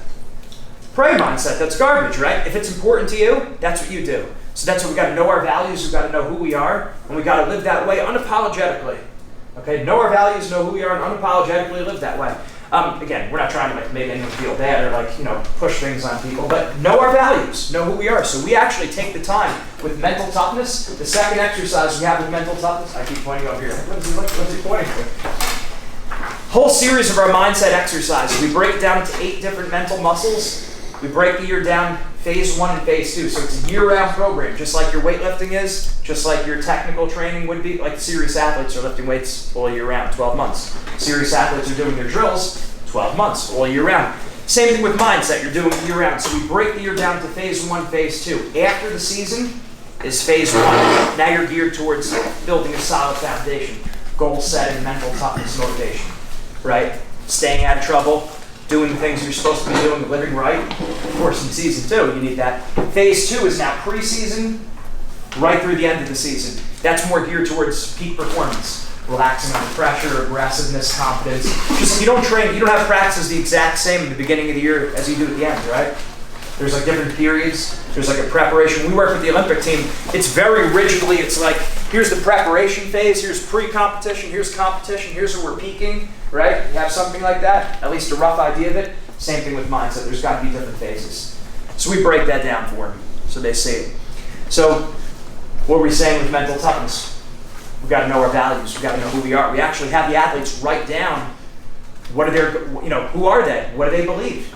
And what are their boundaries of behavior? Where do they cut themselves off going to sleep at night in their relationships with tobacco, with alcohol? Obviously, high school, it should be a non-issue, right? College, you start to see it because now they're of age. They can drink.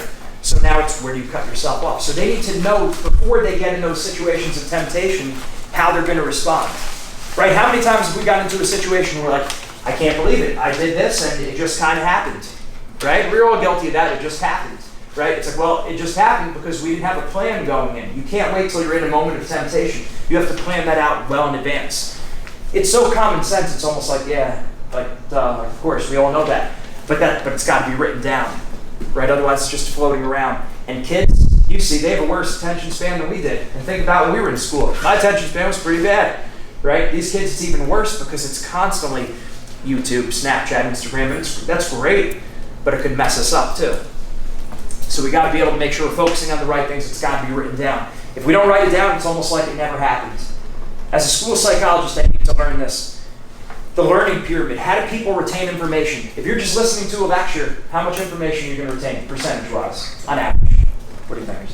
What? 10%. 10%. Okay, pretty close. 5%. 5%. That's down there in the toilet. That's almost like we weren't even here, right? Not exactly, but kind of like that. So we have to do things where we're more involved, where we're writing it down, group discussion, and you have a 90% retention rate if you teach someone else. So that's when you learn something new, or when you learn something that you know is important, your first order of business, you call someone, you tell a friend. I tell my younger brother, I let him know right away. Now my wife, she's got to hear it anytime I learn something new, poor woman. So we just got married, we just celebrated our 1-year anniversary a couple days ago. Her name's Gina, and my name's Gene, and our son's Gene also. So you could say, a crazy couple like that. We've got to write it down on paper. That's the bottom line. We've got to write it down on paper, and we've got to make sure things are memorable. Because how do you teach a lesson if it's not memorable? I'll give you an example of that. Who wants $20? I said I could participate in this. What? I said I could participate in this. That's right. Who wants the $20? Yeah. Sure. You want it? You want the 20? Yeah. Who wants the 20? I want the 20. I'll get out of it for lesson. She's gonna go take the $20 bill. Oh. Yep. Bro. So, I feel bad. it's an important lesson because fortune favors the bold. Fortune favors the bold. People tend to to redeem ourselves. Right? I need another volunteer. Who's in? Who? Volunteer. There we go. That's how we do it. Okay. So now obviously the price goes down a little bit the second time around, but that's okay. Here's what we want to do.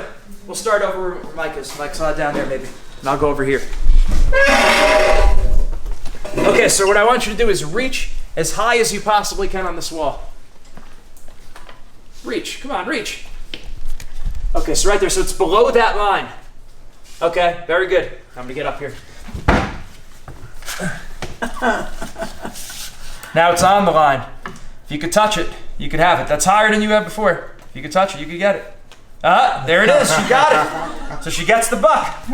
So what happened? I thought were you really trying hard the first time? I got on my tippy toes. I was trying hard. It turns out you had another half an inch in you. We always think that's it. We always think we're maxed out. And really, you have a lot more in the tank. You could accomplish a lot more than you think you can. But a lot of times it's either we're selling ourselves short or we're lacking the strategy. That number in the back right there, how long do you think it took them to memorize that? that the guys? Yeah. How many people, how long do you think it took them to memorize that number? You see all the lines, so you could see that something was going on there. It took them like, how long did it take? 2 minutes. She was in the first group. I still remember it. Oh. Probably, but you probably still remember it? 017185007041776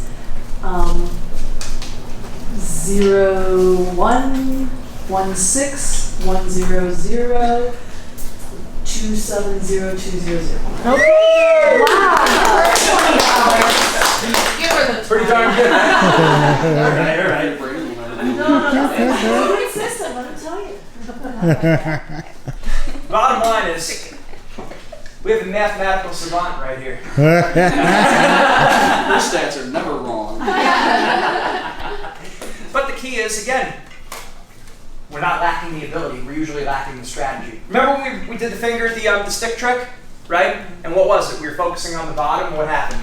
It was hard to balance it. And when you focus on the top, it's easy to. That number is easy to break down if you just chunk it properly. 2 years ago it was 2017. This year is 18, or last year was 18. There's 50 states. On our nation's birthday, July 4th, 1776, our first president, George Washington, and our 16th president, Abraham Lincoln, went 100 miles an hour on 270 and got a $200 speeding ticket. Right? Wouldn't take that long for you to get that down. But usually when we look at a task that seems difficult at first, we're like, it's impossible. I'll never do it. There's no never. There's no can't. If you say I can't do something, the next word better be yet. Right? If you say you can't do something, the next word better be yet. I'd rather it be I will work on it. I will improve. Because anything can be done. We just have to have the right attitude. And it starts with having a goal. When it comes to goal setting, you are 90% more likely to achieve your goal if it's written down. So I do see there are a lot of coaches who've started off the goal setting process. I mean, that's part one of week one of goal setting. We have another 5, probably another 15 exercises for goal setting, but that would be the first one. Write down your goal. There's long-term goals, there's short-term goals, right? Write it down. More important than your goal is your purpose. Your purpose is more important than your goal, because when times are tough, when you're feeling bored, when you're feeling lazy, when you get tempted by outside distractions, it's going to be your why. It's going to be your purpose, right? You had a bigger, reaching the dollar over there, the why increased, right? Now I'm going to get some cash. So the why was bigger. She was able to get it. When you see your baby, it's just unbelievable. Like you can't believe you can love someone so much. I really got to say it. So God bless you guys. It's great. I think about my son because again, just brand new baby born. It's like, and you think about that, the why really increases because now it's like be a better man for him, right? So as we know our purpose, it becomes better and better, right? And ideally, if we could help it, we all make mistakes. Nobody's perfect, but we want to be able to say, do the things that I do, not, don't be like me in this area. Of course, that's true for some things. In some areas of our life, it's of course, I don't want my son to be like the way I was with a lot of things. In fact, I hope he's like my wife in a lot of ways. It's like, don't be like daddy with that. But, we try to live the way. So a leader has to do 3 things. You know the way, show the way, and go the way. All 3 of them. Know the way, show the way, and go the way. Which means that we're operating at a high level. We're firing on all cylinders in every area of our life. So we're telling them to exercise. We should exercise ourselves. We're telling them to eat healthy. We should eat healthy ourselves. We're telling them don't focus on the records, rankings, seedings, or predictions. We can't get sucked into that. How many coaches I tell them, you want to tell your athletes, have fun out there. Just be yourself. Don't make it into a big deal. Everything's important, but nothing special. That's a good thing to write down. Everything's important, but nothing special. 9 out of 10 times you make it special, you're going to choke. Whether it's asking someone out on a date, whether it's a job interview, whether it's speaking in front of people, and you say, I really need to do well, you're probably dooming yourself for failure. So treat everything important, but nothing special. We just see it. Tell them to have fun. But how many coaches, they say, go have fun out there! And it's like, well, I don't believe that. Are you more likely to? For some reason, I don't believe that. And women, you guys are more savvy than the girls are going to be more savvy than the men are. If you were coaching men, they're more oblivious than the women are. right? Think about it. Like, as far as a woman's social skills compared to a guy, because if a woman walks out the door, there's going to be at least 5 guys that talk to her during the day. You know, the football's just going to happen to end up near them. They're going to get in the door. Someone's going to make a wise guy comment. They're going to try to talk to you, right? So what's going to happen is a woman is going to get approached a lot more than a man is. If a guy walks out, if he doesn't talk to another person, he might not talk to anyone that day. Woman, it's not going to happen. So what does that mean? Over time, all those interactions, women are going to be much more honed in and attuned to what's going on and how other people interact in social skills. So we're going to have to sometimes put on a very good acting job with our athletes. If we want them to be calm, we need to be calm. If we want them to believe in ourselves, we need to believe in ourselves. If we say we want all your behavior to be first class, doesn't mean we're perfect, but we try to live first class ourselves. And that doesn't mean being Hollywood and having to always have like the latest and greatest piece of, technology or whatever it is, or fashion, but it means we're carrying ourselves at a high level. We're taking chances, we're going for it, we're humbling ourselves, we're coachable, we're willing to be corrected. If the kids see us get corrected and about something and we get real defensive, are they going to be coachable? Right? Like, how many times do I see where with coaches, they say, oh, my kids don't take any chances, they don't go for it. And then I see the coach and I see them at a coaching convention, I'm like, any questions? And they have certain questions, like, they're never going to ask any questions. Do I have any volunteers? Their hand's not up. It's like you're saying your athletes aren't pulling the trigger and they're not being aggressive. And look at you. You're a little mouse. You're that little, squirrel. You're not the lion. You're not the tiger. If you want your kid to be the tiger, you need to be the tiger. You know what I mean? So we've got to model that kind of behavior. It's very important. And it starts with the purpose. There's no great leader that doesn't have a very compelling why. Okay, so this is the important word. Got the stick figures here. There we go, use that one back there. This is an important word for success, an important word for goal setting, and that word is one of the most important things in life. You need to behave. This word right here can be broken down into 2 different words. What are they? Have. Be and have. Here's the secret of goal setting right here. Behave. Be and have. Most people focus on what they want to have. And if you want to be real successful, you have to shift your focus to the person that you need to be. Okay? And that starts with our why. That's our purpose. You need to focus. You can't just say, I want to have $1 million. Yeah, I want to have the biggest international sports psychology system out there. Definitely, that's the goal. Okay, that's great. Some days I don't feel like working. I just did 4 of these in a row. And I get excited, but I get tired too. I'm human, right? So, what's the why? What's my why? What's that fuels me? First of all, I believe this is my vocation. I believe this is why God put me here. I'm a man of faith, or at least I try to be. So, this is what I believe I was put here to do. So, I believe this is more than just a job. It's my vocation. That's number 1. Also, again, I think of my wife. I think of my son. It's like I want to give them a good life, right? I think about that. When I look at you, I think I could give you guys, gals and guy, I could give y'all, I could give y'all lessons that I wish I had when I was competing. That your athletes might take these lessons, pass them on to their children, to their grandchildren. This might help them in their whole life. So I look at the big picture. I'm thinking, this isn't going to just help your athletes. This is going to help you. And not just in volleyball and as coaches, but in school, for your athletes, for your career as you, and just in life in general. We'll be happier, we'll be more successful, we'll become closer to God. So that's what I see. When I think about my why, that's a lot more compelling to me than I want to have a multi-million-dollar business, right? I want us to be highly successful. Of course I want that. Of course I want to be international. We are coast to coast right now, but I want to take this overseas. I want to get this translated into all different languages. Okay, great. Why?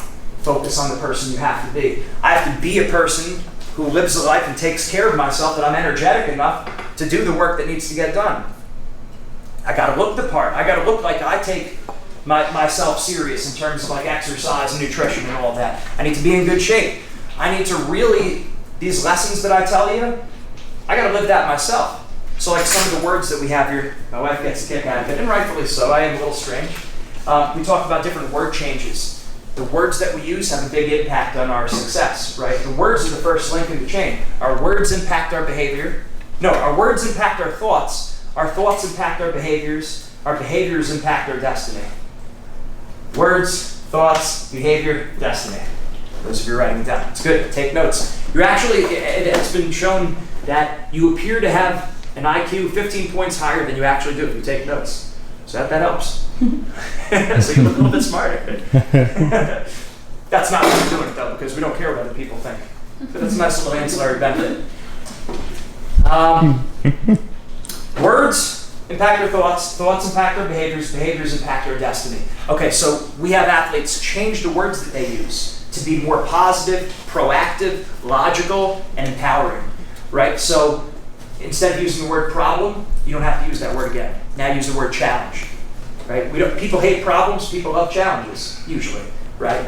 So you don't say, oh, I did this problem, my car broke down. No, I had this challenge, my car broke down.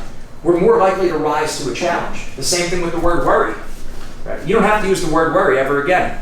Instead of saying I was worried, say you were focused. This is how it works, okay? In the off season, I'm not gonna worry about my conditioning, I'm gonna worry about my drills. No, I'm not gonna focus on my conditioning, I'm gonna focus on my drills. Make sense? It does the same exact thing. I'm not gonna focus on math tonight, I'm gonna focus on English because I have an English test tomorrow. I'm not gonna worry about math or English. So you could swap out the word worry, you don't have to use it again. The same thing with the word problems. Another area, and this is gonna be a tough one, but we call it awfulizing. When we damn the situation, we make it 100% bad. When we say something is terrible, awful, horrible, stinks, or sucks. How guilty are you of that? I think I said it today. It's like, oh, this stinks, or this sucks, like in a different situation. If you can, and this is a lesson that we tell all of our athletes, you want to stay away from that word because, first of all, it's negative, it's not empowering, and it's not logical. That's not rational, that's not supported by the facts. Rarely are things 100% bad. Or even if they were 100% bad, you still have it in your best interest to try and come up with some positives. Make sense? So instead of saying terrible, awful, horrible, stinks, or sucks, use better language than that, more accurate language like it's inconvenient, it's aggravating, it's frustrating. So you see, I'm not being unrealistic. Like, you do want to be realistic. Sometimes things are inconvenient, sometimes things are frustrating, sometimes things are annoying, but you don't want to say terrible, horrible, stinks, sucks. That's damning the situation, making it 100% bad. So the reason why I took that huge detour is because I wanted to say that if I'm going to teach my athletes that, they got to see that I'm trying to change those kind of words. I'm trying to live the code. Right? If I'm telling them to live a certain way, we want them, they got to see me living it first. The leader needs to know the way, show the way, and go the way. So you got to go the way. Go the way. All right. Anything so far and anything that we touched on? Or any questions that might have come up? Yes. I had a question. So you were talking about setting goals at the beginning. And every year we're like, okay, what are our goals for the year? And we have them write individual goals and team goals. But how do you get them to create like meaningful goals? Like everyone's goal is to, have a winning record, win the conference, win the district, get to the regionals, and win the state tournament. But how do you get them to be more meaningful so they feel like, I read a lot of books and they say like your players need to feel like they're achieving their goals along the journey. Like it can't just be your goal is to win the state championship because they're not going to be there for the first 3 months of the season. Right. So how do you teach them to create goals that are meaningful, but also like realistic? Yeah, it's meaningful when it's personal. Mm-hmm. Like the reality is we do care about the team, but we all tend to care about ourselves. And again, the we is greater than me. It's important that we get them thinking like a team. Mm-hmm. But to get them more interested personally, we got to have individual goals too. Because ideally, if we have each girl on the team doing their job, what does that look like for your team? Success. That's right. So the idea is we want to be a team player for sure. We want to be positive with the girls around us, of course. But when you're playing, you can't be thinking too much about like what they're thinking of me or what else is going on or what their job is. Oh, they should have done that, and that girl should have done that. I got to be thinking about I do my job. What does that look like for your team? So you think about some of your your goal games, the games that you lost maybe by like a point or two. It's like those little mental hurdles. If we were able to handle those little things mentally right, we could have probably won those. That's why you want every girl on the team doing the best that they personally can and focusing predominantly on themselves. Being a team player, but focusing on what they need to do, right? So that's real big. That means not focusing on what other people are thinking about me or what the other girl's job is. Her job is her job, my job is my job. And if she messes up, I got to encourage her, pick her back up. So the goals need to be personal. And how do we motivate someone who doesn't seem like they're very motivated? You got to go through special interests. You got to do some digging. You got to find out what is meaningful to this girl. Do they have what do they love? What are they passionate about? Go the extra mile as a coach. Have a meeting with the girl. Talk to the girl's teacher. Talk to a girl's parent. Like, don't just, what we tend to do, we complain about the people. We complain about the annoying person we have on our team. Instead of actually asking around, genuinely trying to see, what is this girl like? How do you get through to her? See it, like, we got to humble ourselves. Like, what works for you? What works for you? Like, find out who her favorite teacher is and talk to that teacher. What works for you? And maybe it's different still on the volleyball court, but any little piece of information you get is a gold nugget, right? So ask around. That's good. See what's meaningful to them. Make it personal. For sure. That's good. What else do we have? We keep running through plenty of huge curriculum with this, but we go on to other things. I got a question. Yeah. How do you motivate parents to like get involved with, you know what I'm saying, with the whole team and just helping out? Like, our school is a city school, so we are having trouble with getting our parents to even want to line judge, you know, like. Yeah. I think a big thing is, you know, in the beginning of the year, when we first start working with the team, that's why it's good sometimes the parents hearing it from someone other than the coach, right? So when we work with the teams, I'm always thinking about creating a well-oiled machine. Because I think about how do you build a dynasty? How do you get a team to the top? You got to be firing on all cylinders. You need to have a well-oiled machine, which means athletes, parents, coaches, mindset coaches, all communicating the same kind of language, right? It's like one of the things we do, once a team signs up for our program, we'd send you the coach's questionnaire. You would fill that out, and one of the things the coaches put down is, what are some of your philosophies as a coach? So now, not only is the team that we're working with going to hear the mindset lessons, but we're going to weave in your lessons to the kids. So now the kids are going to hear what you're saying. As an example, we work with the Olympic Greco-Roman wrestling team. The coach loves kayaking. Okay, so his metaphor to the team is, we're all in this boat together. Right? He likes that analogy. Okay, great. That would be the analogy I'd go with, but that's what he likes. So not only do we give him the lesson of the day to the team, but we also weave in that this is how we're all in the same boat. Okay? So now getting back to your question, so we're weaving in those philosophies, we want to get the parents there first.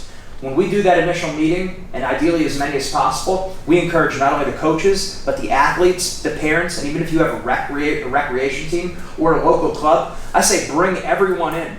Because this way, if we could do it in a gym or an auditorium or a cafeteria, the more people that hear this lesson, the better. And that would be one of the things I would communicate to the team right away. Like you would as a coach, and then also the mindset coach would too, saying that, look, we want to create people. First of all, it's not just about volleyball. Volleyball is a vehicle to improve them in life. The most successful people, as I said, fortune favors the bold. It seems like the harder I work, the luckier I get. People who volunteer tend to become more successful. People who tend to take more chances and be more aggressive, they tend to get more success, right? So if the money, the $20, right? picked up a buck, right? When we're aggressive, good things tend to happen. I interview people all the time for our business. For our last thing, we want to have, who are we looking for? People that are going to speak at different clubs all around the country. We had like over 250 applicants around the country. 3 people reach out to me personally by phone call. Who am I most likely to hire? One of them. Right? So it's taking those chances. And then it relates to school too. We're working with a college team. We're saying, oh, you're interested in going to a doctoral program? You should send an email to the head of the department. Right? So, in other words, these lessons are for their whole life. So on this team, what we're trying to do is we're trying to create a group of girls that are participants. We don't shy away from responsibility. We want the responsibility. So you kind of weave that in. The coaches are going to step up. No job is above us. As a coach, my job is not above you. If the floor needs to be mopped, I'll get on my hands and knees and mop it. You don't get on your hands and knees, I guess, and mop anything. I'm willing to participate, and then the parents seeing how you're, and then seeing the parents seeing that I am willing to volunteer and go that extra mile, and then also the team, and then saying the parents too, and we communicate. It's like we expect the coaches, the team, and the parents, everyone stepping up. And that's the lesson we're trying to communicate to the kids. And again, a leader knows the way, shows the way, and goes the way. A parent's a leader, a coach is a leader. They're going to do, most sermons are caught rather than taught. Most lessons are caught rather than taught, right? So the parents are volunteering, the kids are more likely to volunteer. If the coaches are volunteering, the kids are more likely to volunteer. So the way I always do it, I always include myself in that, right? And then I got to be willing to walk the walk. If I tell you it's important to participate and volunteer, I got to live my life in a way such that when I'm called upon to volunteer, I'm willing to step up. So it's not like a perfect way of doing it, but that's a way of doing it. It goes far beyond volleyball, right? So we're taking those kind of chances. We're going for it. That's our mindset principles. We didn't go through that yet, right? Before and after every mindset workshop that we do, we have the team get on their feet and they go through our 4 mindset principles. I'm thankful for the opportunity to play volleyball. I'm aggressive and relentless. I have no fear of losing or making mistakes, and I never ever give up. We have them stand up as a group. They say it out loud. That's mental rep. So they're pounding those messages into their minds. And then what happens? Towards the end of the year, they're well programmed. They get in a big competition. They're thinking, oh, what if we lose? I have no fear of losing or making mistakes. They're tired. It's like, I feel like quitting. I never ever give up. It just gets fresh in their mind. So I know one of our athletes, 2 of our athletes, right after they won NCAA championships, what happens after they win the NCAAs? At least for wrestling, they put a microphone in front of your face. So now you have to speak in front of 1,000 people. So the number one fear in the country that I heard is public speaking. Number 2 is death. What does that mean? Most people would rather be in the casket than say the eulogy. All right? Just one of those great ironies. Correct, right? I just got it. I didn't make that up. That was Jerry Seinfeld. But, I can't just rip that like that. But in any event, what were we saying with that? Where was I going with that? The 4 mindset principles. Can you repeat which are important. rest, I'll repeat it for you. We'll get back to it. I'm sure it'll pop in my head. Number 1, I'm thankful for the opportunity to play volleyball. Stop. What? Again? Next. Yeah. What? 2 is I'm aggressive and relentless. Whoa, what was 1? I'm thankful for the opportunity to play volleyball. Because the opposite of depression is not happiness, it's gratitude. It's having an attitude of gratitude, being thankful. Because you can't be thankful for something that you don't have. So when you say you're thankful, that means you have something. And our society is all about, I want, or you gotta want this. Well, what's built into that? If you want something, it means you don't have it, right? So attitude of gratitude. Keep a gratitude journal, really important. 2, I'm aggressive and relentless. And that means when you're losing, like a lot of times people play very aggressive when they're going up against someone who's a lot better than them, because it's like, well, now we can take chances, we have nothing to lose. Okay, well, why don't you take that attitude when you're going up against the scrub team too, right?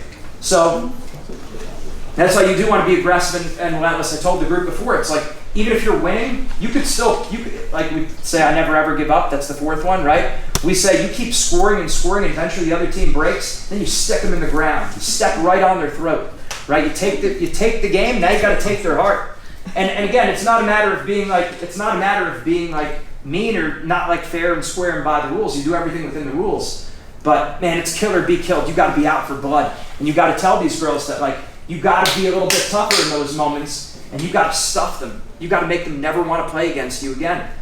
Otherwise, what happens? And the reason why I say it, and the reason why I'm being like I'm really trying to beat this point home is how many times have we been winning, and then we let up off the brakes, and then the team starts coming back? Has it ever happened where you lost a game that it seemed like it was in the bag?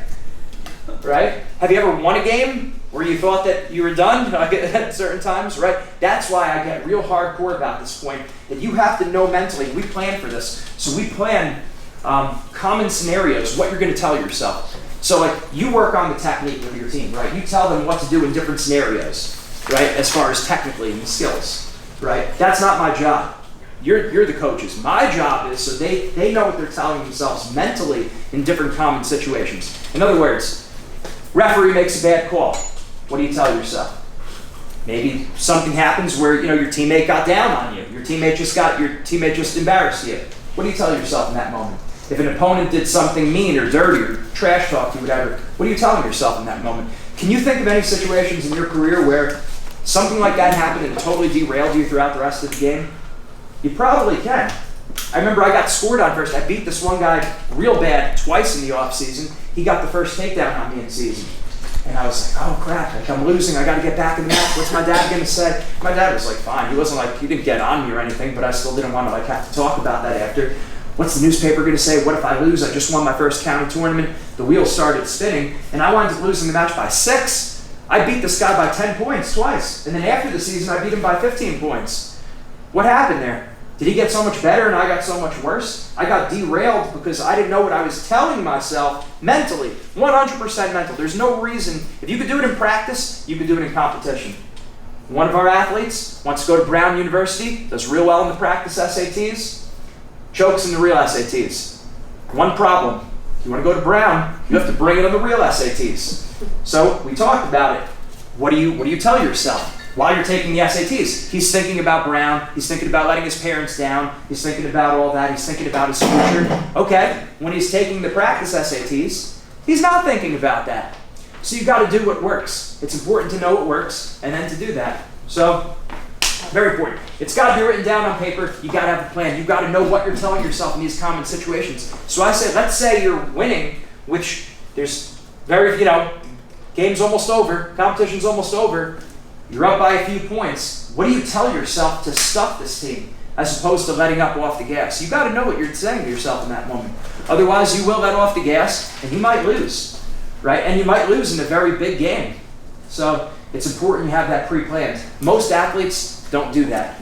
I mean, we do this, we've literally done these worksheets with tens and thousands of wrestlers around the country. Literally, tens of thousands of athletes. Because it's not just me, it's already other people that work with me too. And they say most people do not take the time to put themselves in adversity situations before it happens, proactively, not after it happens, before it happens. And what am I going to tell myself in those moments? That's what separates us from the other teams. That's how we build the dynasty and then we keep it there. Because we're focused. We are taking the bull by the horns. Make sense? Yes? Sorry. No. I have no fear of losing or making mistakes. 3 is I have no fear of losing or making mistakes. Yes? Okay, so you haven't said 4 yet, but question. Well, you did, but you haven't repeated it. Question on 2 and 3 is that's something we try to preach in our gym is to stay aggressive. And isn't it your favorite thing when your kids use your words against you? Like, I'll have, and I try not to, to create that they're not scared of failure. But then they do the stupidest thing. They'll be like, laying on the ground and try to hit the ball over. They're like, I was being aggressive. That's what you told me to do. So I guess how do you work through those communications? Well, intelligently aggressive. Intelligently aggressive. Well, and that's what. Yeah, and it's like one of those things. Another word choice when we make version like whatever it is 8.0 of the worksheets. Another thing I'm going to add is instead of saying be careful, to say be aware or be alert. That'd be a word change, because being careful sometimes that could mean being tentative. But it's always good to be alert. It's always good to be aware. That doesn't have, you hear how that sounds different? So that'd be one of the things I would change. So it's like we're intelligently aggressive. And, there are certain people, it's rare. Usually the mental struggle is usually people are not aggressive enough. There are some people who are over-aggressive. And when that becomes an issue, then I would say I would address that more like individually. Because as a group, it's usually we're more tentative. But yeah, intelligently aggressive. Aggressive doesn't mean do anything. It means, okay, you have a plan, you predetermine the plan before the competition, and then you stick to that. That's why, obviously, as the coach communicates the game plan, the kid can't play however they want to play, right? So it's important. Does that help a little bit? Good. So yeah, mindset principle number 4 was I never ever give up. If you didn't write that one down yet. And that's, again, we could quit while we're winning, we could quit while we're losing. It can happen any time, so you want to just keep fighting through. And you never know how close the other team is to breaking. That one more volley, and that puts the knife right in their heart, right? That's when you really put the nail in the coffin, right? And all those, it's very figurative language with all this, right? But no, it's true. It's like you never know how close the other person is to breaking. So you keep your foot on the gas the whole time. Good, yes. In the first session, you mentioned deep breathing, and you sounded like it was something different than just deep breaths. I mean, is there something different to this? Well, what I would normally do, so we talked about, in the first session, we spoke about having a pre-competition routine. All athletes, all sports need to have a pre-competition routine. That's different than your warm-up. The warm-up is really what gets the team ready to go, mostly physically. When we talk about pre-competition routine, that's almost right before you step out there to compete. And we've identified the 4 key ingredients: dynamic stretching, having an element of fun, deep breathing, and Sport-related drill. Yeah, some kind of sport-related drill, so you feel like you're out there before you're actually out there. Because a lot of times, you step out there and you're cold and you're not ready to go.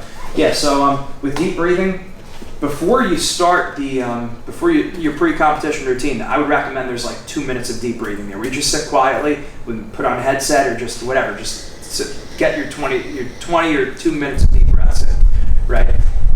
20 deep breaths is about 2 minutes if you're doing it right, roughly. In between, taking deep breath in between each point, I think is really important because a lot of people hold their breath, and also we need to reset ourselves physically and mentally after every point. So I always recommend a deep breath in between each point. But I tell, like, for our wrestlers, like, anytime you go out of bounds, anytime there's a break in the action, take a deep breath. Because a lot of people hold their breath when they compete. So by deep breath, you just mean? What? Yeah, just. And we have athletes also come up with a relaxation image. So we have everyone, you know, like if you see Happy Gilmore, go to your happy place, right? So have some kind of relaxation image or happy place that you could step into for that 1 second. So we had an athlete, actually, he was going in the national, this was what I was talking about yesterday. He was a wrestler, his coach called us up during the season. This is Iowa State now, okay? They have one of the top exercise science departments in the whole country. And they still come to us for mindset because we're very sport specific, right? Now, this is just volleyball specific. Okay, so they said we have a guy who's good enough to win the NCAAs, but during competition, he tends to get rattled. He's like, you know, if the crowd gets real loud or, you know, negative, or his opponent, he does something poor, he makes a mistake. Like, what do you tell yourself after making a mistake? We actually have a plan for that, right? Well, we told him, okay, you got to do this whole series on being in the present moment. And one of the exercises was taking deep breaths and having a relaxation image. So he knew what he was going to tell himself to keep himself calm.